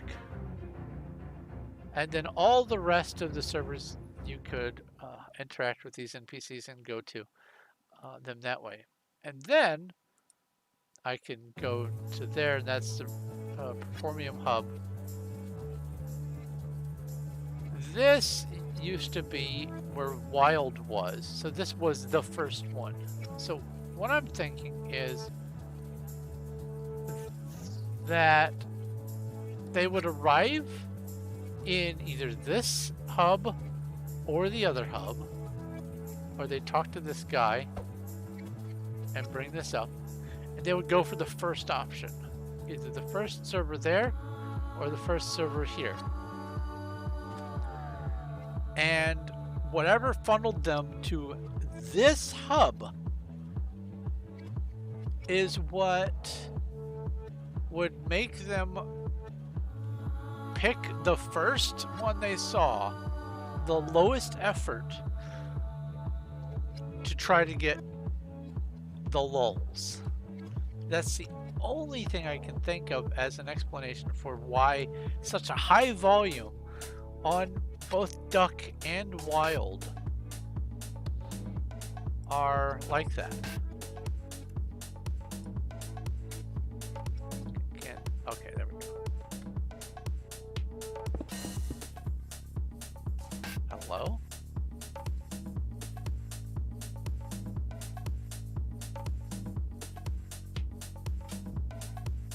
Hello?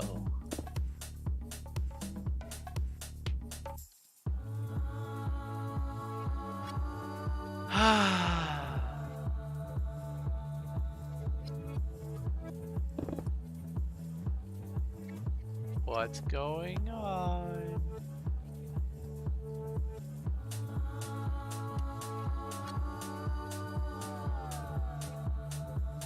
Okay, so I can sell stone.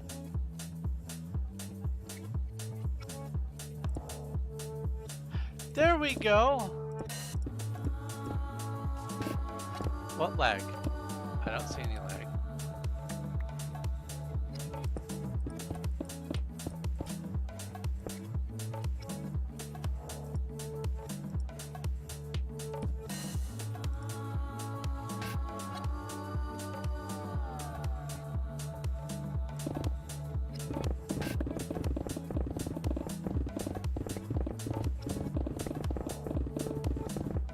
All right.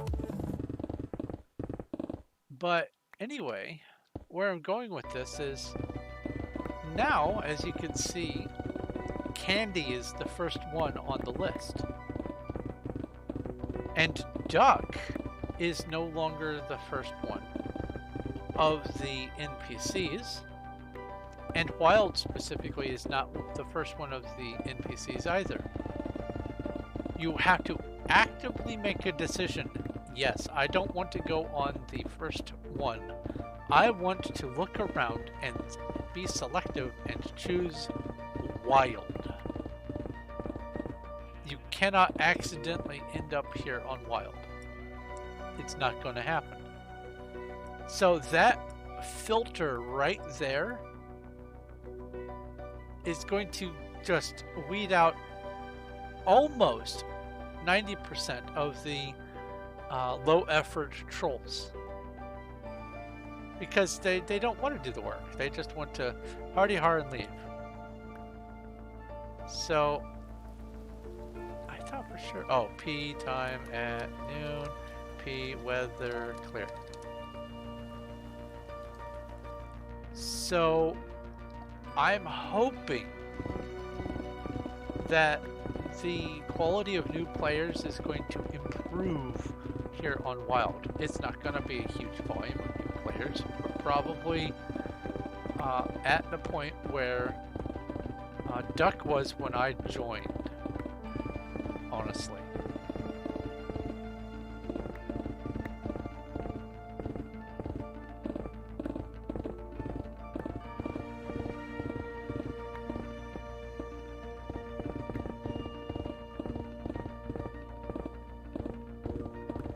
Oh, to answer your question, by the way, does the server buy deflate?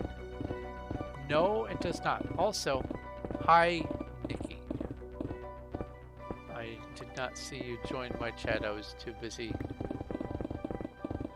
trying to figure out what was going on with my game. Hello.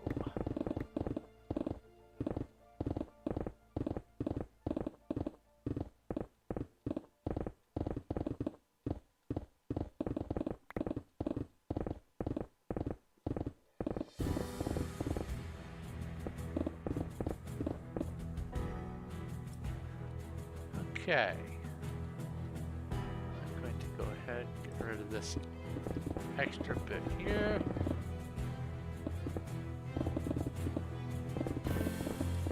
So that when I come over here, I don't have to come all the way down, across a gap, and forget it exists. There we go.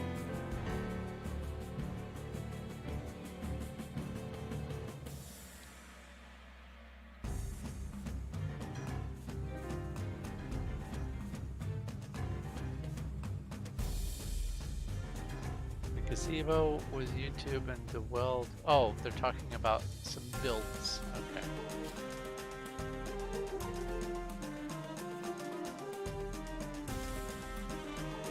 Checking for ores.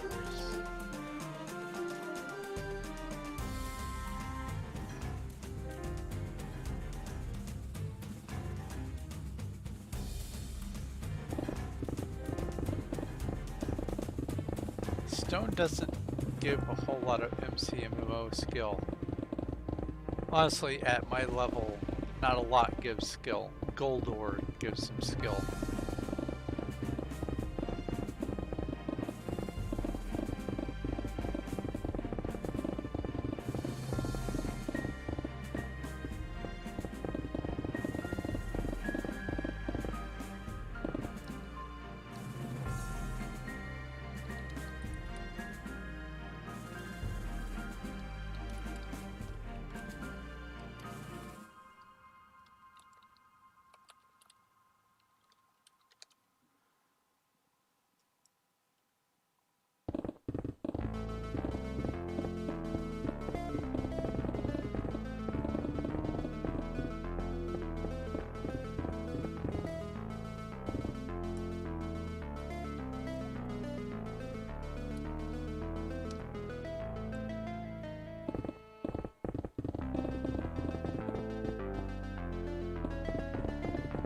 Equals.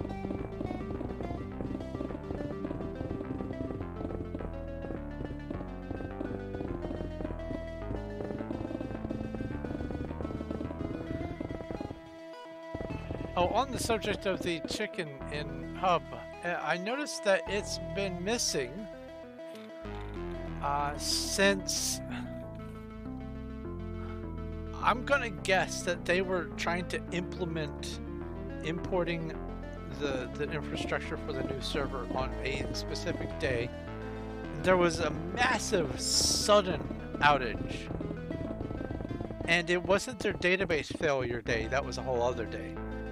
There was just this massive outage that everyone was having trouble staying connected, and they were saying, oh, it's being looked into, but there was no explanation given. And my suspicion was that, so as not to ruin the fun of a new server reveal, they just wanted to get everything fixed up, kind of hush-hush, and then allow themselves to reveal. And on that day, the chicken in hub disappeared. So I think that some file got rolled back or something happened that made the chicken in hub no longer exist. Because it was the exact same day. I rejoined and I did not see the chicken. I did look, and that's the only reason I can come up with why it's no longer there.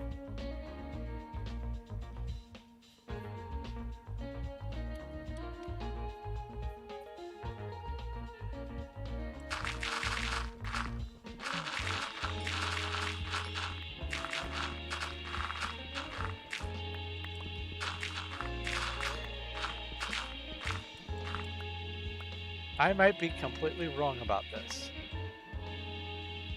but it is too coincidental that the two things happened at the same time and it not be the case.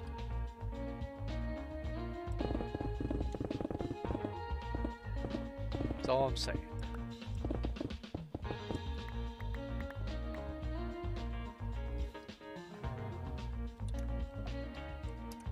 I got some dirt loot.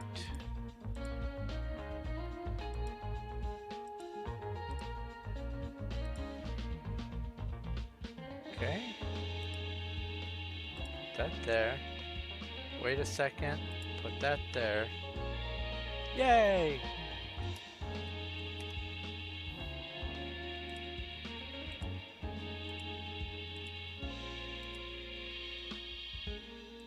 Stack of gravel, stack of gravel, stack of dirt.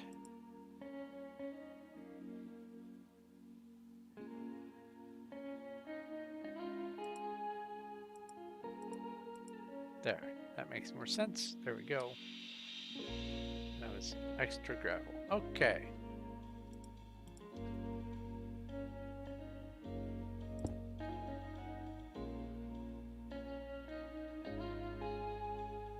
I thought I saw... There we go. Hello.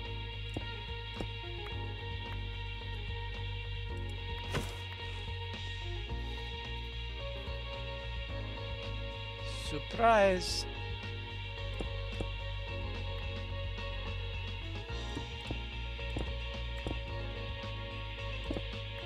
I'm always on the lookout for a mythical 3 emerald node.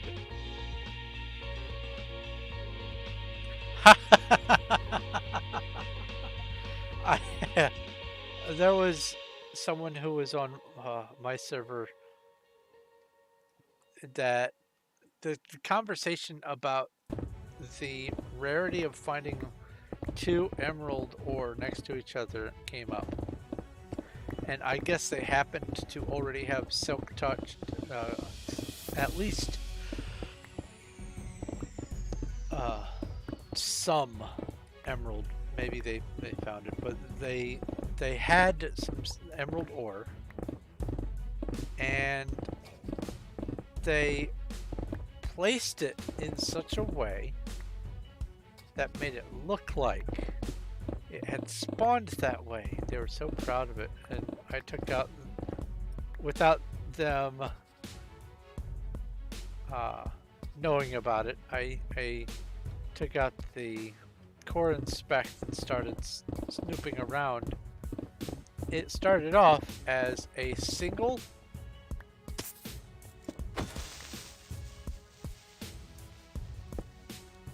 and they had placed 2 more adjacent to it. One right next to it and one diagonally up. And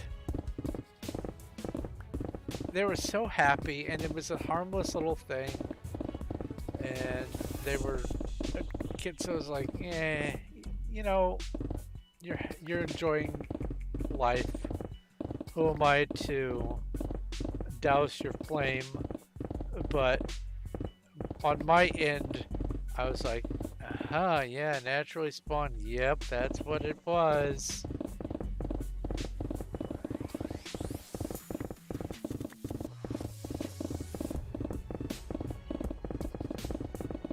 There is a psychological need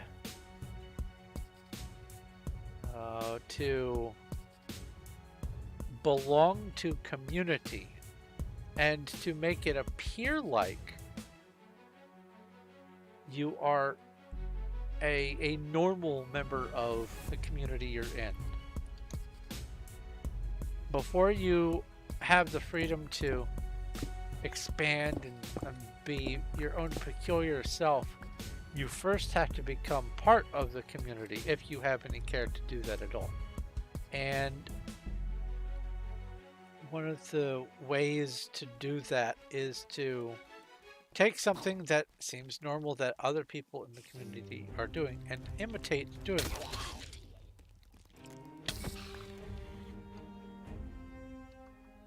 And sometimes that manifests as a form of one-upmanship. It must be raining.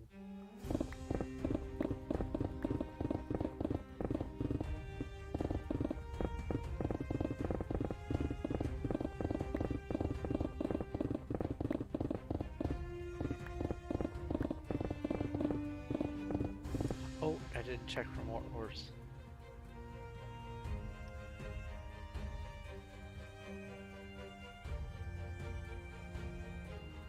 There is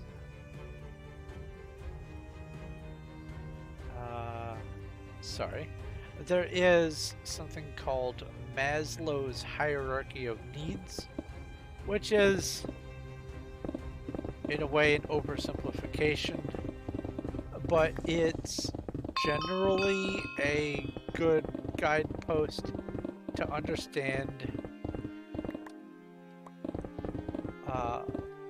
how human psychology, and more specifically group psychology, works. And honestly, the people who chastise Maslow's hierarchy of needs tend to say, well, I mean, it's not how individuals work, but they don't say it in so many words. They just say, no, you're wrong. It's more like this. And what they are not saying is, or not recognizing, I guess, is that Maslow's hierarchy of needs is more designed to describe how a human mind works or wants to work in a group or community. And once that aspect of it is understood, it makes a lot more sense. As a matter of fact, here, let me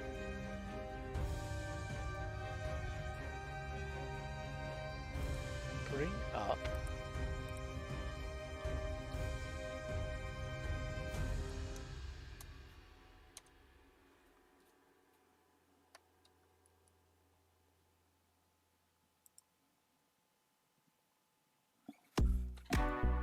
all right.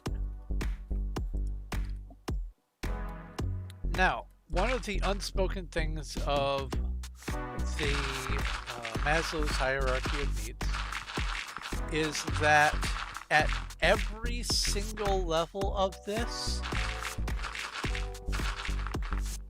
there is an opportunity for a person to try to get the one-upmanship. Haha, I have more food than you do. Haha. Or, I killed this deer and it fed my family for a week. Oh yeah, well I killed this one deer last year and it fed my family for 9 days. That sort of one-upmanship. Because it's part of the wanting to participate thing. But anyway, at the very bottom of the hierarchy of needs, you have the physiological needs. If you can't meet these needs, you don't really care usually about the rest of the needs. And the needs, put simply, are air, water, food, and that's an order of absolute necessity, by the way. We all have about 2.5 minutes until we die, and breathing resets the clock. Water, can't go very long without water. Food, we can go a little longer without food than we can without water. The next one is shelter, sleep, clothing, which is I guess a form of shelter, and reproduction. It had to go somewhere on the list, but when it comes down to it, we do tend to, in the most emergency situations, we tend to go, well, I got nothing else to do, might as well try for some young. Wartime babies and things like that are a thing. Emergency babies are a thing. So, and that's because it gives the family making procedures give a sense of normalcy, or at least an escape. All right. So anyway, that's the bottom: air, water, food, shelter, sleep, clothing, reproduction. If you haven't met all those needs, you're unlikely to be pursuing anything above it. The next tier up is safety needs. Personal security. Personal security it also involves like your own things. Employment, resources, health, and property. You're not going to be hoarding resources if you are running out of water. You're not, unless the resource is water. You're not going to be worrying about any sort of building, any growth or development until you have your basic needs met. So the safety needs are the next tier up. Safety for yourself, safety for your physical health and well-being, safety for your own objects.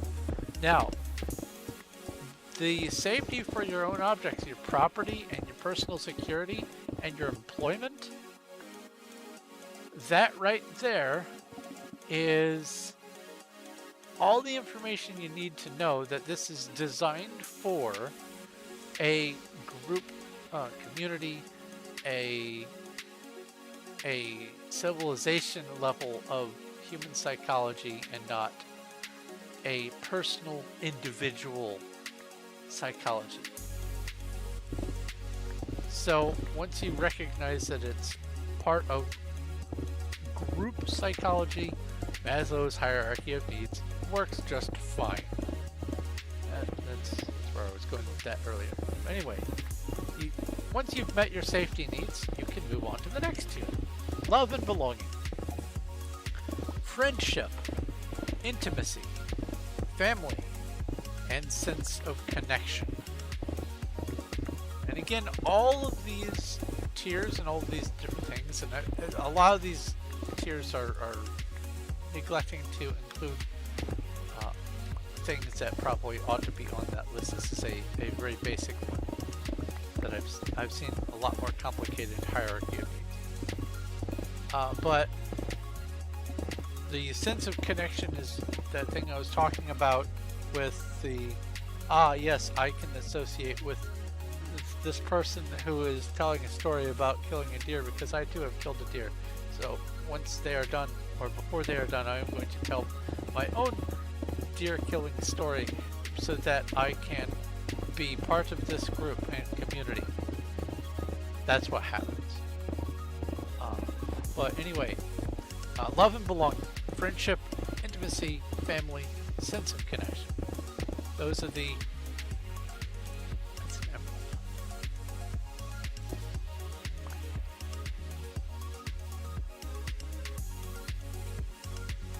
Those are the third tier. Can't really focus on these sorts of things until you're safe and secure within yourself. And you can't do that until you have, you know, the basic needs: food, air, water, shelter, that sort of thing.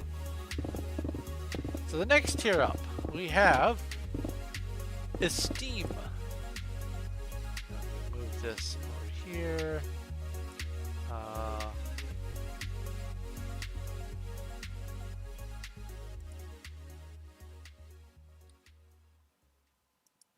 Had a window issue. Okay. Esteem. This is respect, and that can be self-respect or respect for others. Self-esteem, status, recognition, strength, and that's not necessarily body strength. That is more constitution. And freedom, like liberty to be able to do like hobbies and stuff like that. This is where it starts to get more more cerebral, I suppose, is a good enough word. Is the music still playing? Yes, it is. These are more philosophical sort of things that you're trying to pursue at this level. Love and belonging is kind of the middle ground between baser needs and philosophical needs, and then now with the esteem, the second to top tier, you're getting into the more brain food kind of things, more brain happy. So respect, self-esteem, status, recognition, strength, and freedom. Then you have the very top of the pyramid of Maslow's hierarchy of needs is self-actualization, which is basically the desire to become the most that one can be, which is their way of saying we don't have a list for this tier on this particular website, so we're just going to use words. Sell stuff. And what the tippy top means is once you've got everything else under control,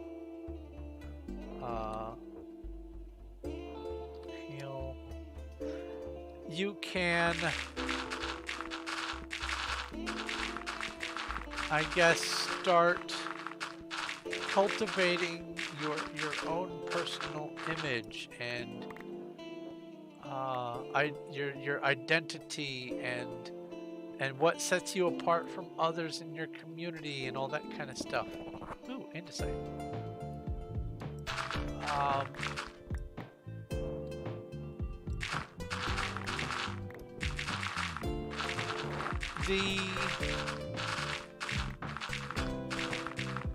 I guess the core of where I'm going with talking about all this is the people who tend to exaggerate their successes in one category or another tend to do this because they don't have all of the needs met below that tier. So if you're coming into the love and belonging tier, the mid-range, and you are, for instance, joining a server and you feel that the only way to get recognition, the only way to be part of the community is to come on and be a griefer, be a troll, that tends to mean that your safety needs and your physiological needs are not fully met.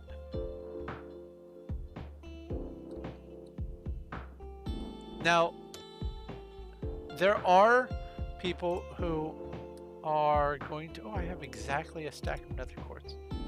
There are going to be some people who have... Wow, that was so slow. Some or all of the needs met, and they are now their self-actualization mode.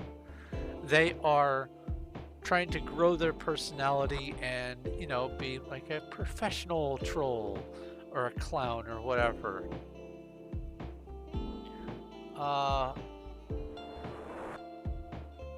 But usually when someone is doing it at that level, at the self-actualization level, it is it's not someone who has... I hear you. Come on. Wow, that is some stupendous lag. Hey now. Just a second. I have an entourage trying to make me lose my train of thought. Pick it up. Thank you. Fix all. Oh, this is that one track that just goes on with silence. There we go. Skip the next 40 seconds. The people who are sort of trying to cultivate their brand, they approach the trolling in a much different way than the people who are just trolling for the lulz. So you can kind of discern between the two styles. Like, for instance, there is just clowning around. Clowning around tends to be someone who is more comfortable in themselves and in their community. I doubt Smoke is on right now or watching, but Smoke is one of our resident clowns. Generally, just good-natured humor, some tongue-in-cheek, wink-wink, little jests, tells people that they can get some free netherite by running the command /netherite. What that does is it takes you to the netherite server. You can get some free candy now if you do /candy, that sort of thing. You aren't going to find typically that kind of trolling from someone who does not legitimately belong in the community that they're doing the trolling from. So I make a distinction between the low effort trolling and the actual fitting in trolling. To loop back to something I was talking about much earlier in the stream. I heard a zombie.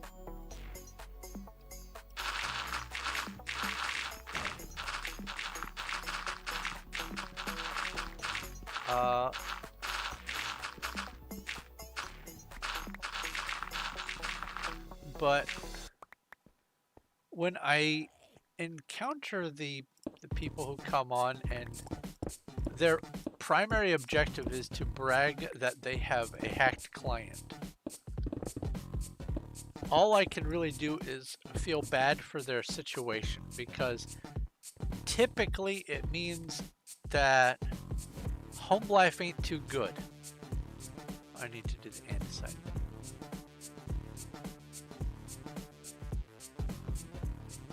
So I try to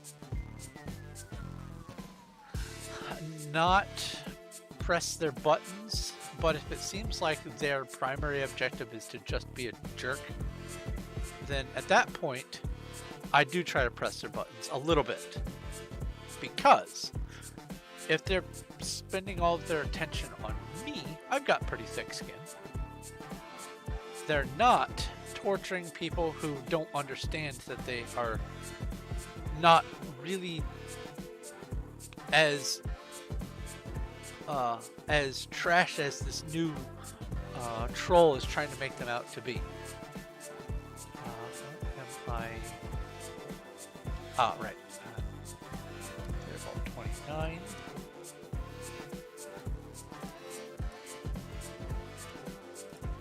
So, in order to, I guess, act as a barricade between the, what's the term? Malicious actors and some of the people who are just innocently trying to enjoy the game.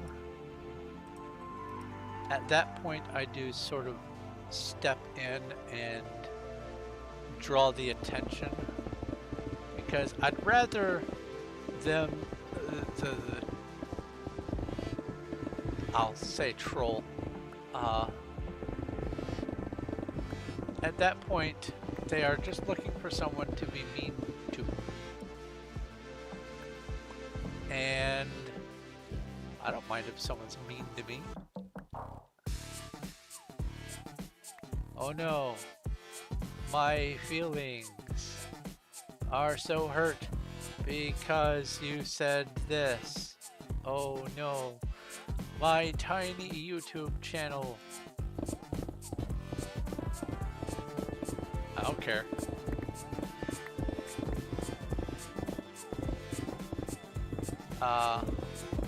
Anyway. I think that's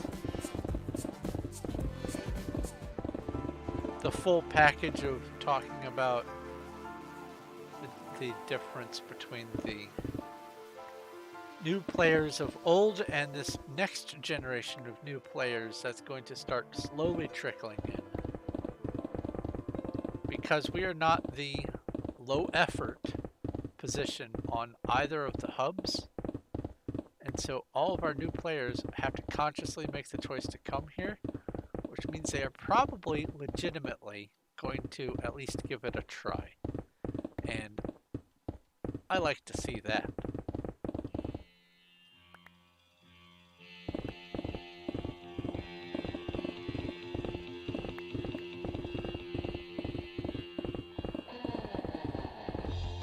And this Mermaids and Unicorns Challenges person, this is the second time that they have messaged something on one of my streams, and I don't know if it's a player or if it's just someone who has popped into my streams from time to time or what. I don't know who they are, and they don't give a lot of clues. Like this time their message was an ellipsis, ... I guess hi and welcome. All your dots are welcome here.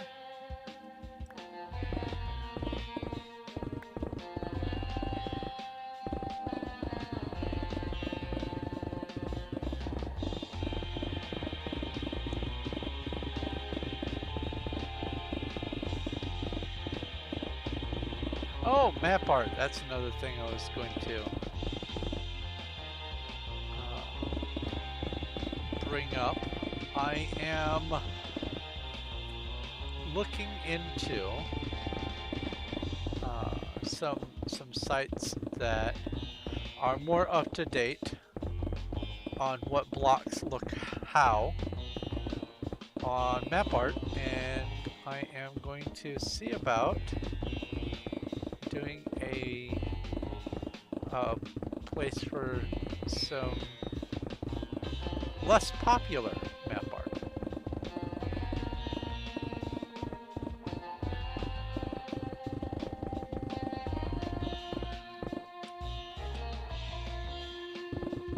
But the way I'm going to do it is I'm going to have just one spot be the map art. And after I do it, I'm going to leave those blocks where they are. So it's going to be just a flat map art. So it's not going to have the color depths that some of these other ones have. But, oh, Cellstone.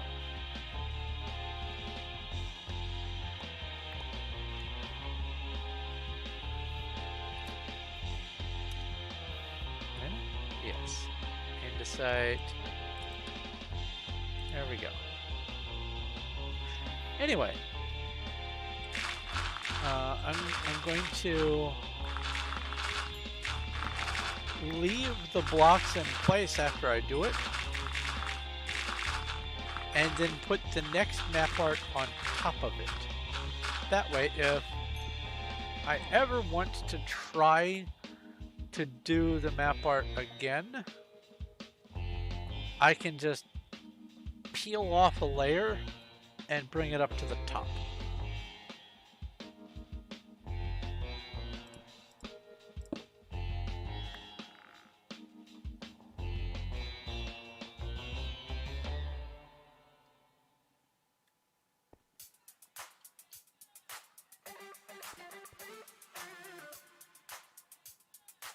There we go.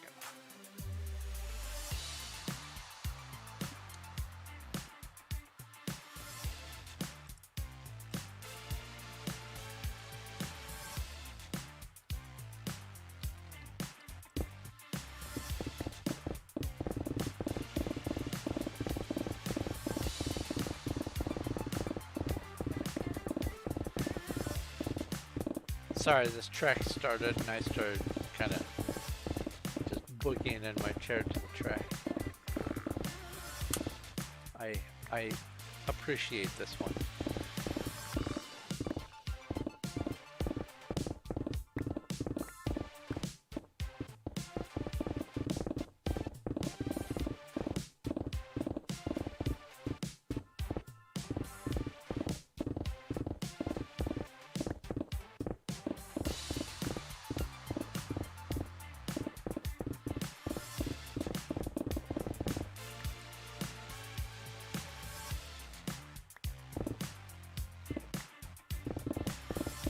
Ah, Dead Man is on. Oh, and so is Bag of Air.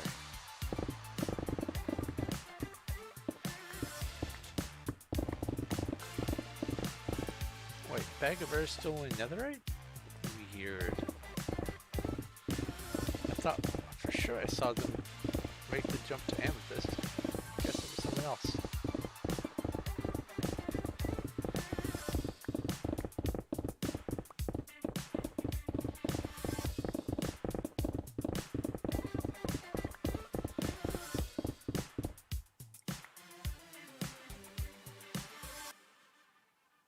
Oh yeah, this is definitely not happening tonight. Not the whole thing.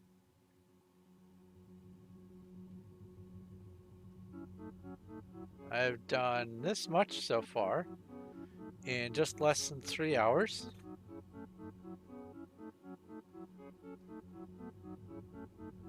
So it's a fair bit.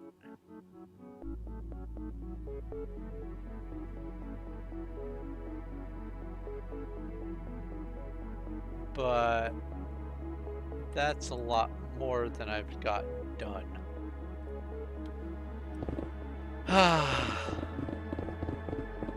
Long, big project. Ooh, I'm not on the right road.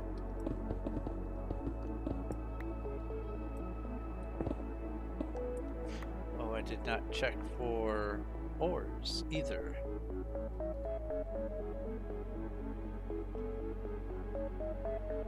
Or maybe I did. I did now for sure.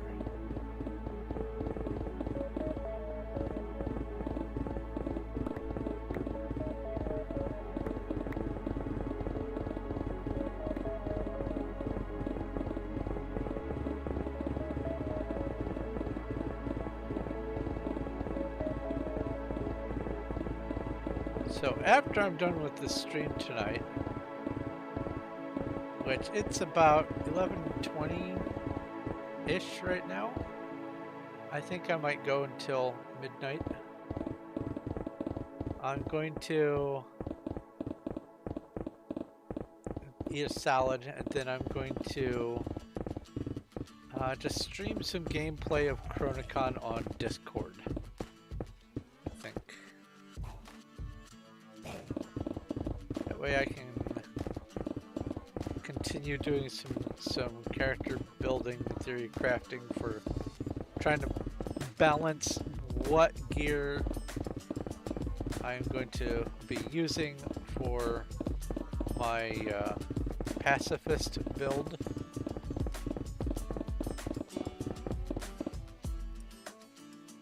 And also to try to come up with some ideas for using the new blocks and the new methods in Minecraft for building Chronicon as a playable adventure map. Now the actual the structure of the build is going to be a lot easier than the dealing with whether or not I will be doing command blocks or data packs or whatever. One of the mechanics of Chronicon is when you enter an area, light just appears to indicate that you've been there, and it's a good method, and it works for that fast-paced game. But in Minecraft, you place torches for light. You have to place light yourself. So what I'm thinking is, have some sort of proximity something or other for each individual light, some command block or data pack thing, and then when you get close, it will change to the light block, or it will reveal the light block in some way, so that you can just focus on the mob killing and all that kind of stuff. Another thing that I've got to figure out is one of the things that is common behind a lot of these hack and slash loot grinders dungeon crawler games is the champions aspect. So there will be some normal mobs, and then a champion version of that mob, or a small group of champions. You have to fight them. And they're just, you know, they spawn in amongst the normal stuff. And there are a couple data packs and a couple mods and a couple plugins that do this already, that make it so you can have special monsters to fight, but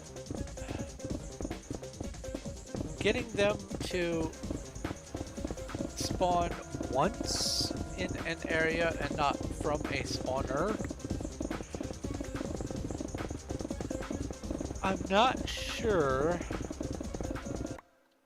if there's an easy way to do that. I mean, there's going to be darkness spawning, and I relied heavily on that for my Wolfenstein 3D map. Instead of forcing mobs to spawn other than a couple boss rooms, I let just the darkness determine the mobs, and that worked just fine. But for Chronicon, because the champions are their own unique thing, I'm thinking I might want to do something special for that. If I can find a plugin that already exists, or a data pack that already exists that solves this dilemma, cool. Oh, another aspect is I want the mobs to be dropping more than just the vanilla drops. In Chronicon, there are these little pinkish purple crystals that are the money, the currency for the game. And they look an awful lot like... Do I have some? They look an awful lot like amethyst shards. So I was thinking of trying to use amethyst shards as a currency and have it keep track of how much you've got. But then I realized that what I could do is use the experience as a currency. And I think that there's a way to force the XP down here. I have 453 levels. But if I were to trade that as XP, that's millions and millions of XP. Holy smokes! A lot of things just happened at once.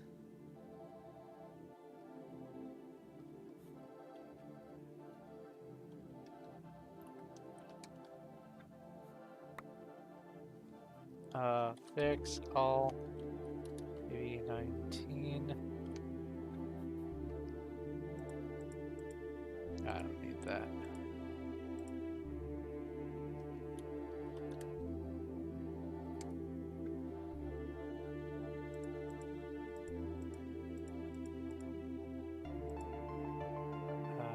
Put this here. Come on, let go of it. Put this here. Okay.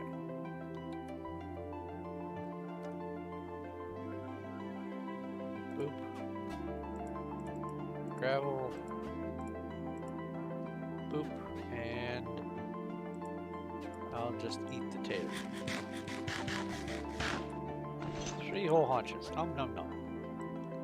Anyway. The mob drops and the mobs. There are different kinds of things, and I want them to be Minecraft mobs, but maybe with twists.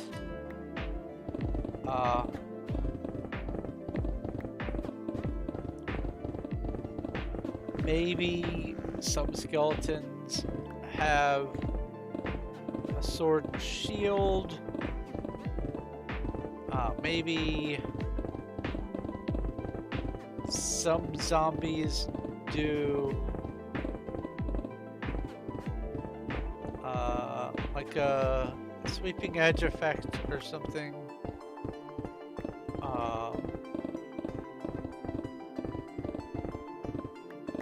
Chances of small chances of some mobs spawning in invisible, just only having the swirl effect. Different things like that. And also the loot. I want to have generally scaled loot, so as you get further through the game, you get higher level gear. You start off with hello. You start off with stone, and then over time, work your way up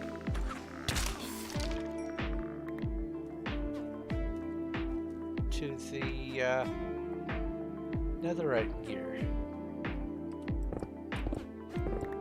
And I want that gear to be drops, or at least I want the materials to be dropped. I don't want the player to have to go mining for netherite while they're going through the adventure map. So I need to figure out how to do custom drops. Oh, that's cool.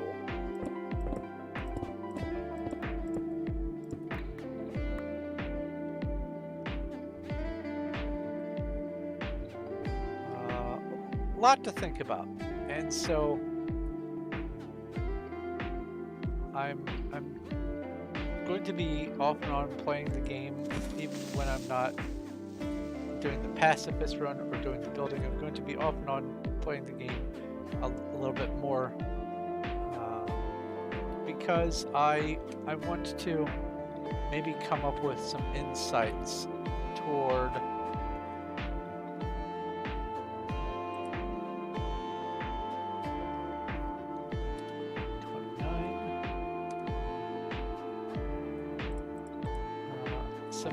toward how I'm going to be doing the other aspects.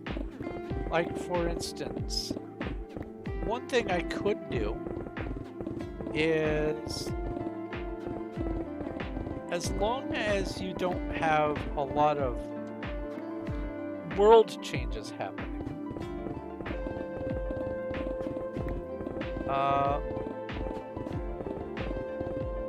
you can have a whole bunch of command blocks that are always on, and they can detect if a player is within a radius of it, and then run a command once that happens, and that command could be to place or remove a single block at a single coordinate. So what I can do, theoretically, is have a command block in the places of, say, a shrine or a light source or whatever, so that once it gets used, it runs its random command, and then it will turn off its always on aspect, or it will get replaced by, or it'll just self-delete or something like that, so that the command block is no longer chewing up the resources.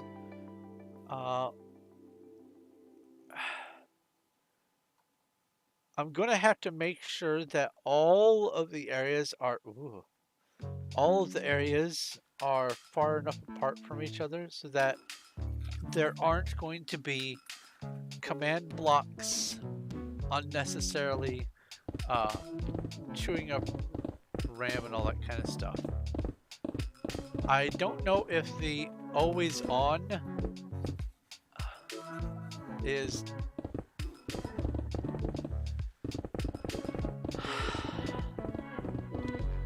now, I think there's a separate command for keeping spawner chunk loaded, or separate option, or not spawner, a command block. I think you have to force something to be chunk loaded. So the command blocks that are in unloaded areas shouldn't be running all the time, I hope. But now I'm concerned. have to think about that.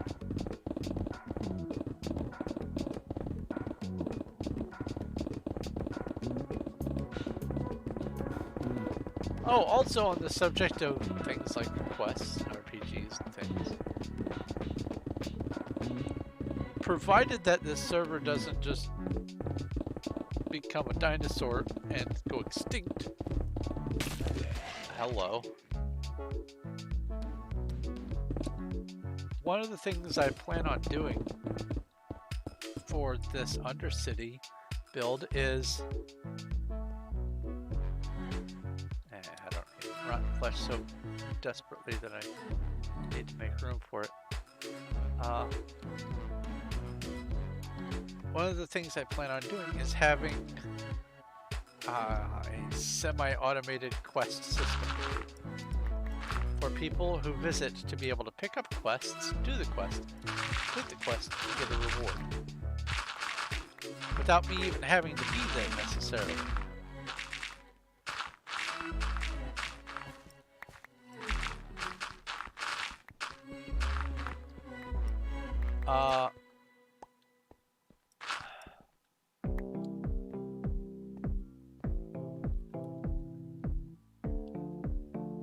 Let me give a little rundown of what I have in mind, sort of. Let's get some stone blocks.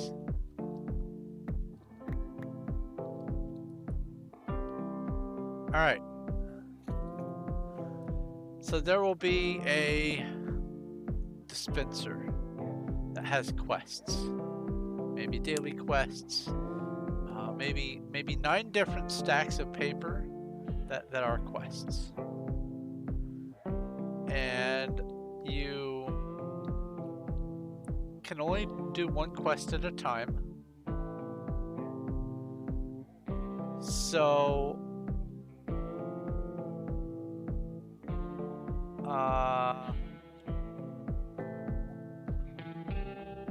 maybe have it on a reset timer. So when you press the button, if it doesn't spit out a quest, the timer hasn't run the course, so the quest isn't available right now. But then, if it is available, it'll spit out one of the 9.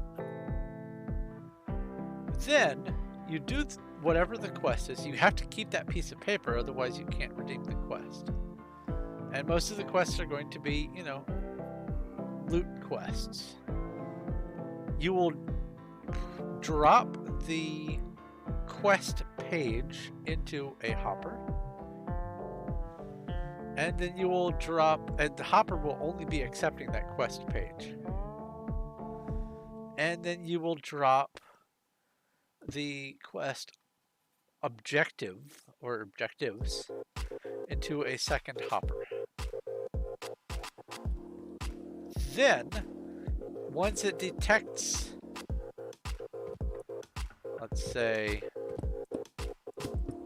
these top blocks are the hoppers. Once it detects that the chest has been filled with the appropriate item, i.e. the hopper lets the item pass through, once that has happened, it will trigger a system to to turn off the hoppers and turn on the bottom hoppers down here to empty out.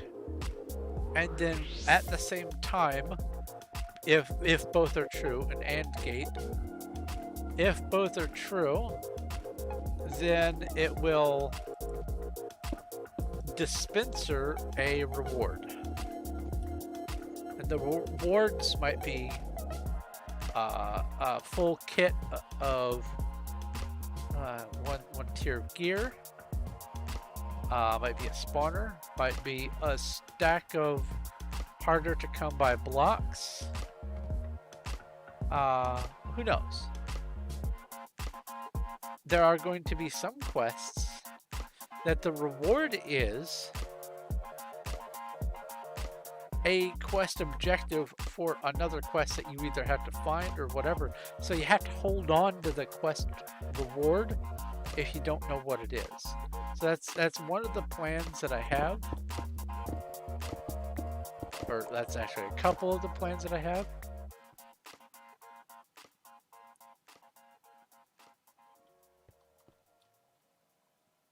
Because it might feel like, because I'm on a server, it's not going to be viable to have quests. I don't remember if I checked for ores or not. But there are ways of doing it. And it's all a matter of having the hoppers be filled with uh, specifically named objects so that they can't be crammed.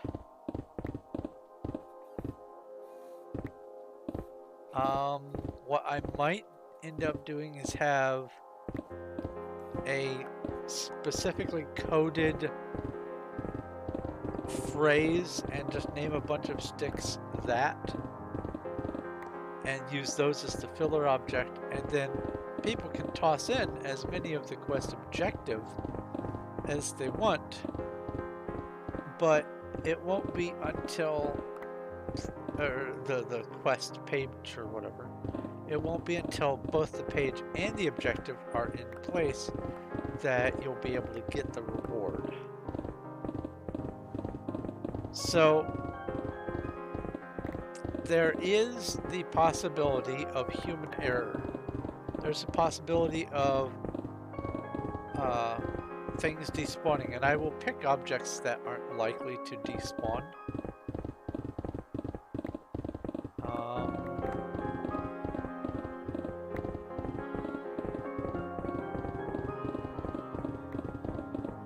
I wonder.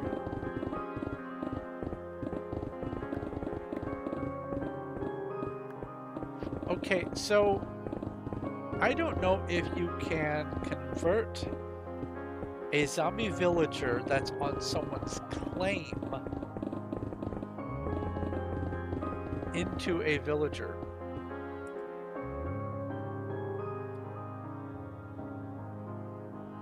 By using the splash potion and apple feeding. I don't know if you can do that. If you can, then I have an idea for one of the quests. You could heal an NPC, and I'm pretty sure observer blocks don't detect when they become a splash potion weakness, but I think they do detect when they transform from a zombie into a villager. I will have to test this. If that's possible, then I can actually have a save the injured villager quest as one of my options.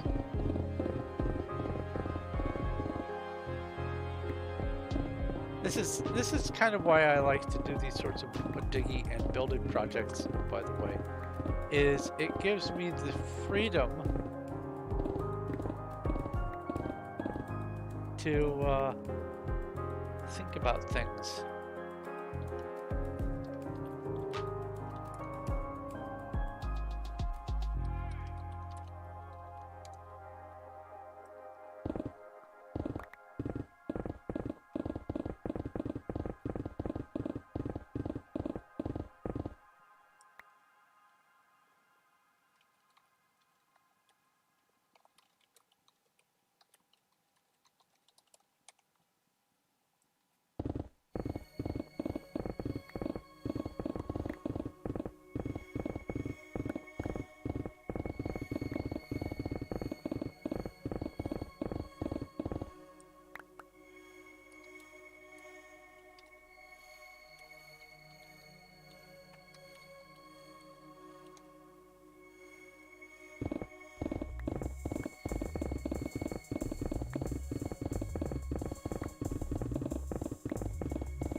hear my cat at the door going, meow, meow, meow, meow. Because she hears me talking. And I'm not talking to her. And so she just can't fathom why I'm talking.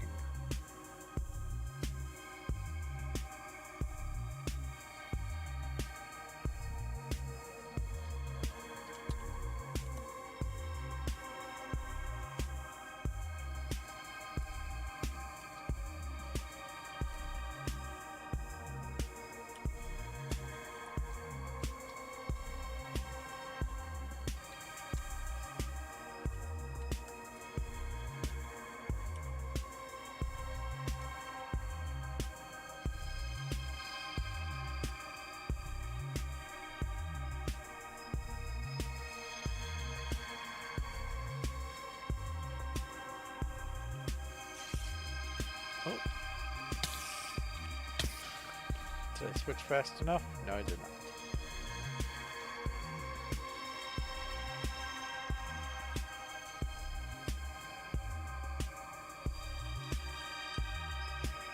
Cell's tone. Cell. Stone. There we go.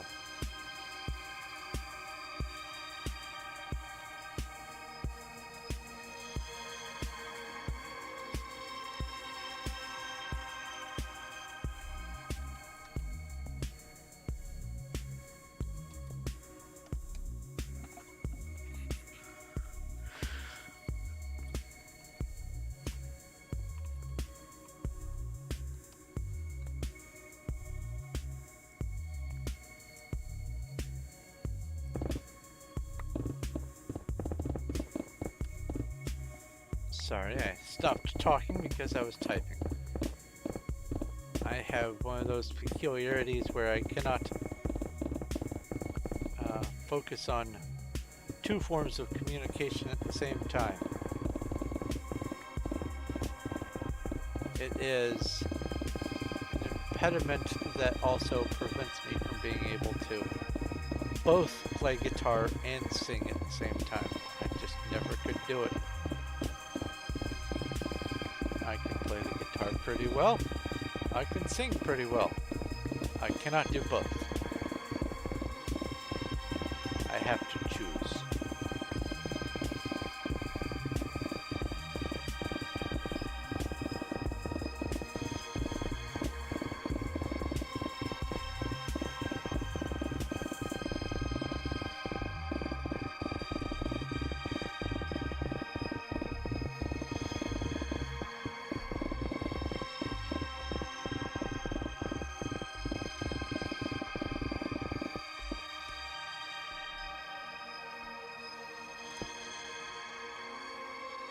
Checking for ores. And gravel.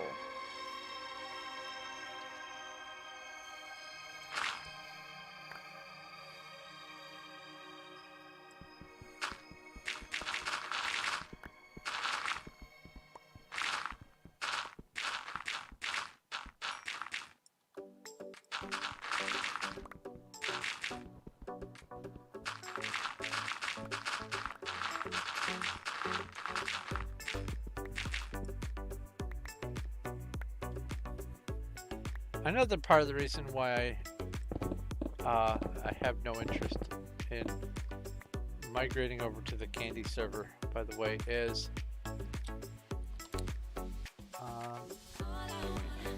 because not only is all of my stuff here, as in all the things that I'm building, but also all of my loot is here. And if I, for instance, want to go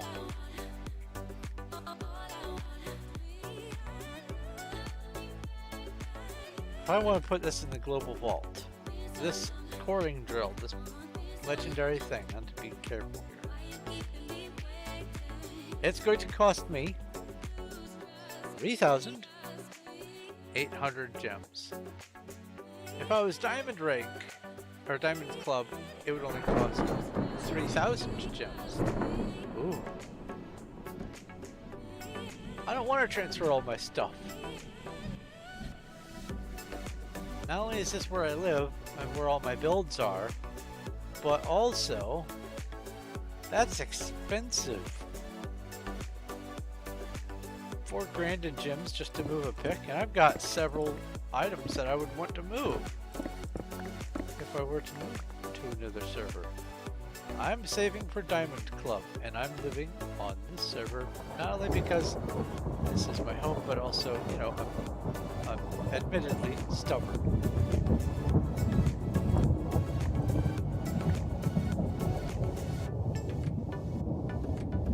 My dad calls the way we behave not stubborn, but resolute. We are resolute. We are resolved. I just shortcut it and say we're stubborn.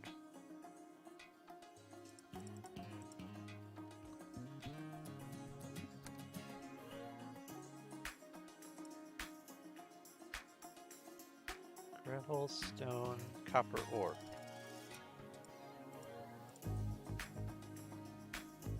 Oh, what's this? Stone.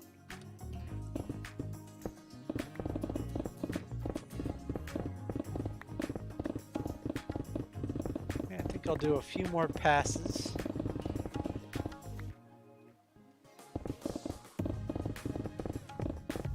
Because I'll be at about the 3.5 hour mark. I got a late start on my stream today because I had to do a few additional chores.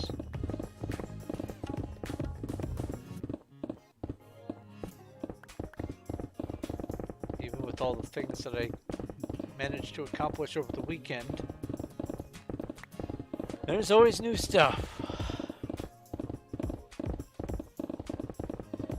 Not the least of which is, apparently,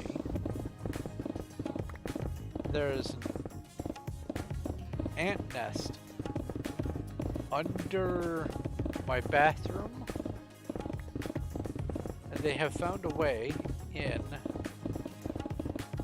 next to the shower drain. Not through the shower drain, next to it. And so we're gonna have to put in, what I'll probably do is squirt in some of that expanding foam stuff, and then put some silicon caulk over the top of it, because I just want to be done with it all in one fell swoop. I sprayed a whole bunch of ant spray. Cobblestone?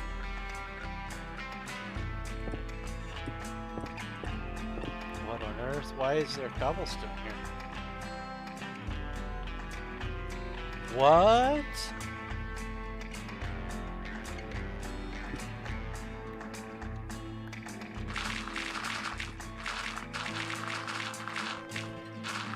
What earthly reason could there be for cobblestone here? That is so weird.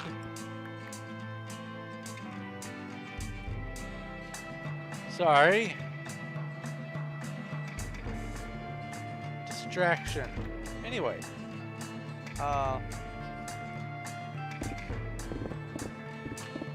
Long story short, I want to make sure I don't have to deal with it again anytime soon or at all. So I put bug spray down there, then I'm going to be putting in the expandy foam stuff, a little bit of that, and then I will be putting a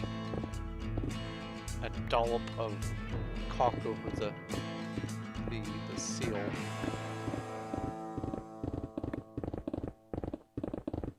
That way anything that might try to get in is going to have to really work hard.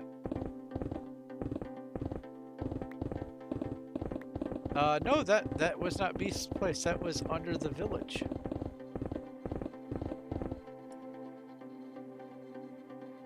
I think.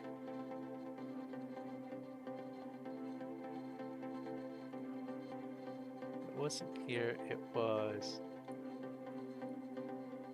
It wasn't here. Was it there? No. Did I lose it?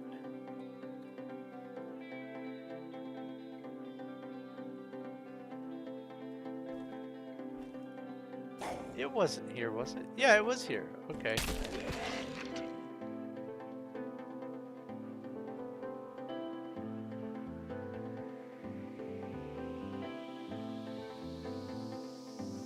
Or was it?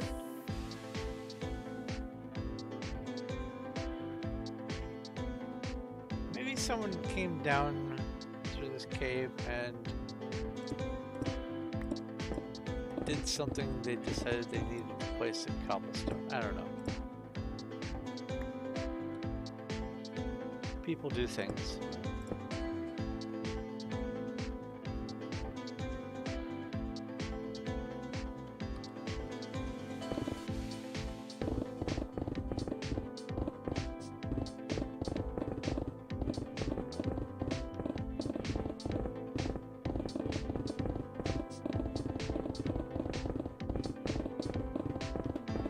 So it may seem like I have not done a lot today.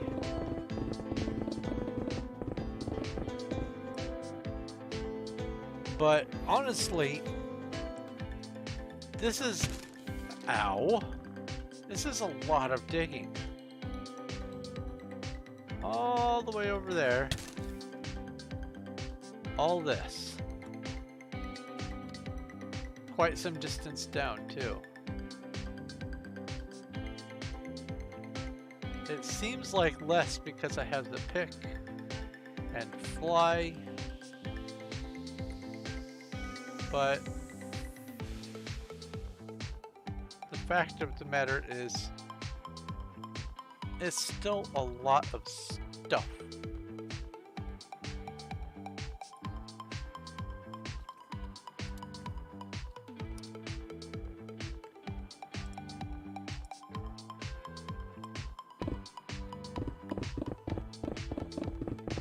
I think what I'll do before I do Chronicon tonight is empty my player vaults. Put stuff in storage. Use my warehouse.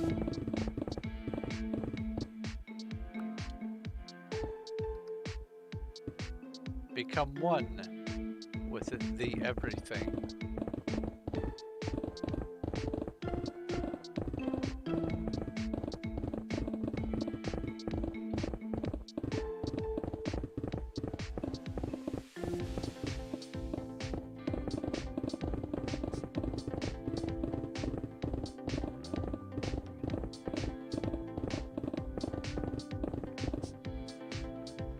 Just realized that a number of my streams have had this track playing during the countdown. I'm so glad I made that countdown too. It really helps me transition from pre-stream to starting the stream.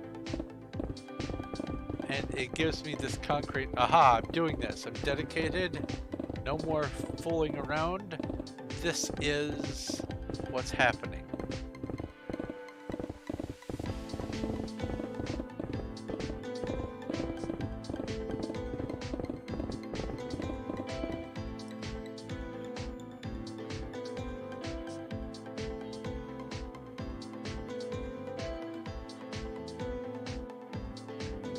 Give myself about 5 minutes for that countdown so that I can do the copy paste stuff that I need to do, check the announcements are working, see if any funny business is going to happen, heal, sell stone.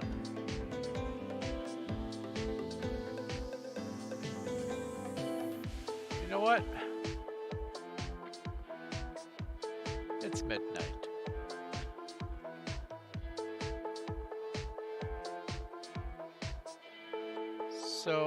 Let's see here. This is the ground level here, by the way, behind Undercity. And I believe this is called Lake Lordaeron, this area. Obviously this is not a lake.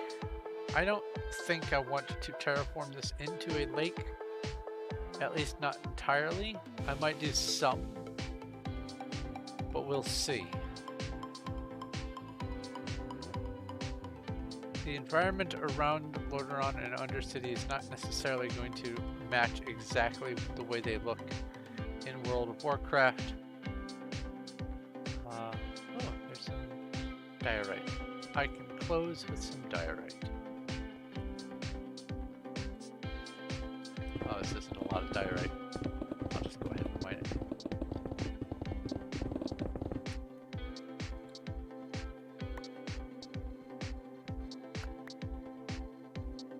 There we go. Oh, copper. Anyway, lots of stuff planned, lots of stuff going on. I will continue to try to do 2 or 3 streams a week on here, as I have been. Health and time and internet permitting. If something happens that it feels like my streams are going to be too interrupted, I might fiddle with the time of day. Maybe stream earlier. I don't know the viability of that. And I am still putting together videos. I have a couple that I need to record a little bit more on and then finish editing so I can have some videos. One's for the MCMMO on here. One is just some additional how-to stuff for the server, stuff I didn't cover in my intro to Wild video.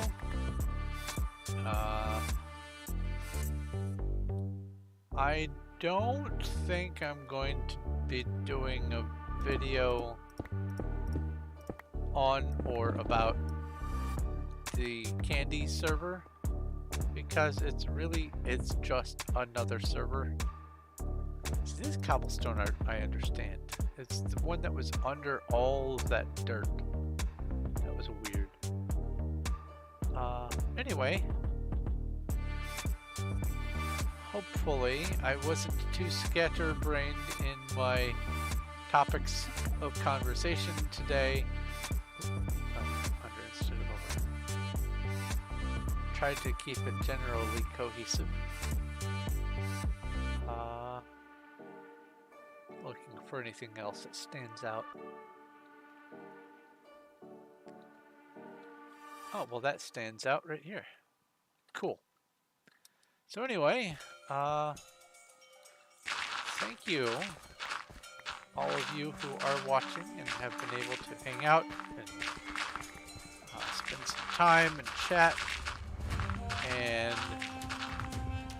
help support me by just hanging out. It means a lot. It means more than you probably believe that you guys are actually choosing to spend a little bit of time with me. I love the conversation and I enjoy being able to talk about whatever comes to mind while I am working on these projects. And also I love being able to show it off. Self-actualization aspect of you know, Maslow's hierarchy of needs. What just happened there? Yeah. Okay. How did that happen? PV or 19. No, I'm on PV 20. If you like this video and like what I'm doing here, please leave a like. I appreciate it, and it does help. even though this is a stream, liking it still helps with some of the algorithm, and that's the big monsters that YouTubers have to defeat. So liking helps with that, commenting helps with that, subscribing helps with that, and if you are watching and you have not yet subscribed, please do. It will help me get my channel past the threshold of 2,000 subscribers, my little milestones that I've set. I'm very, very close. Every day gets a little bit closer.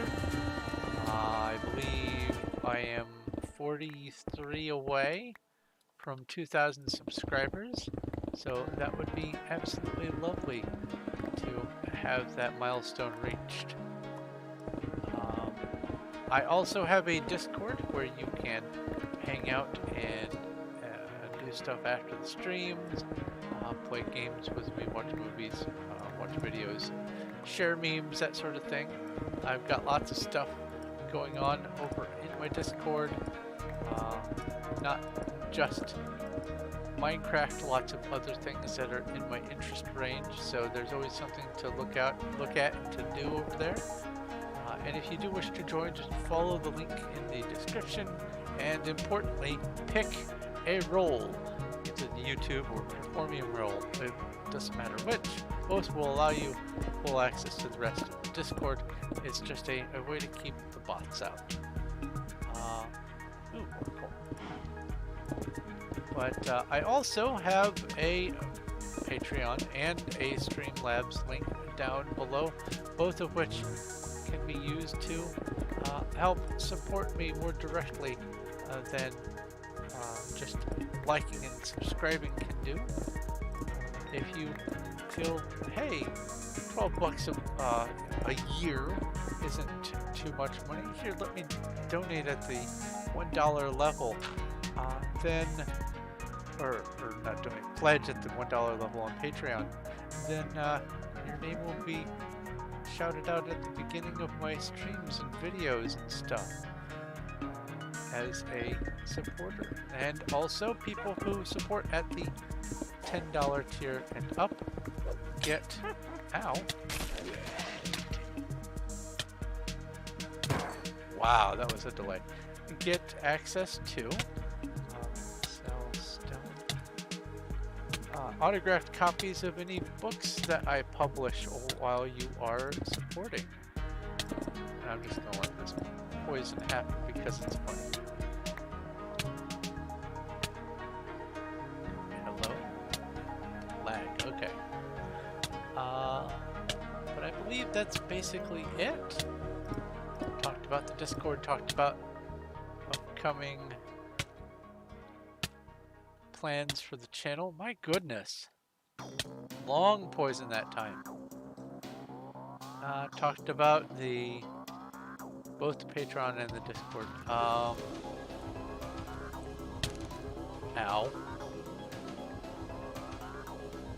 And I think I managed to get any of the obvious stuff off the surface. So there we go.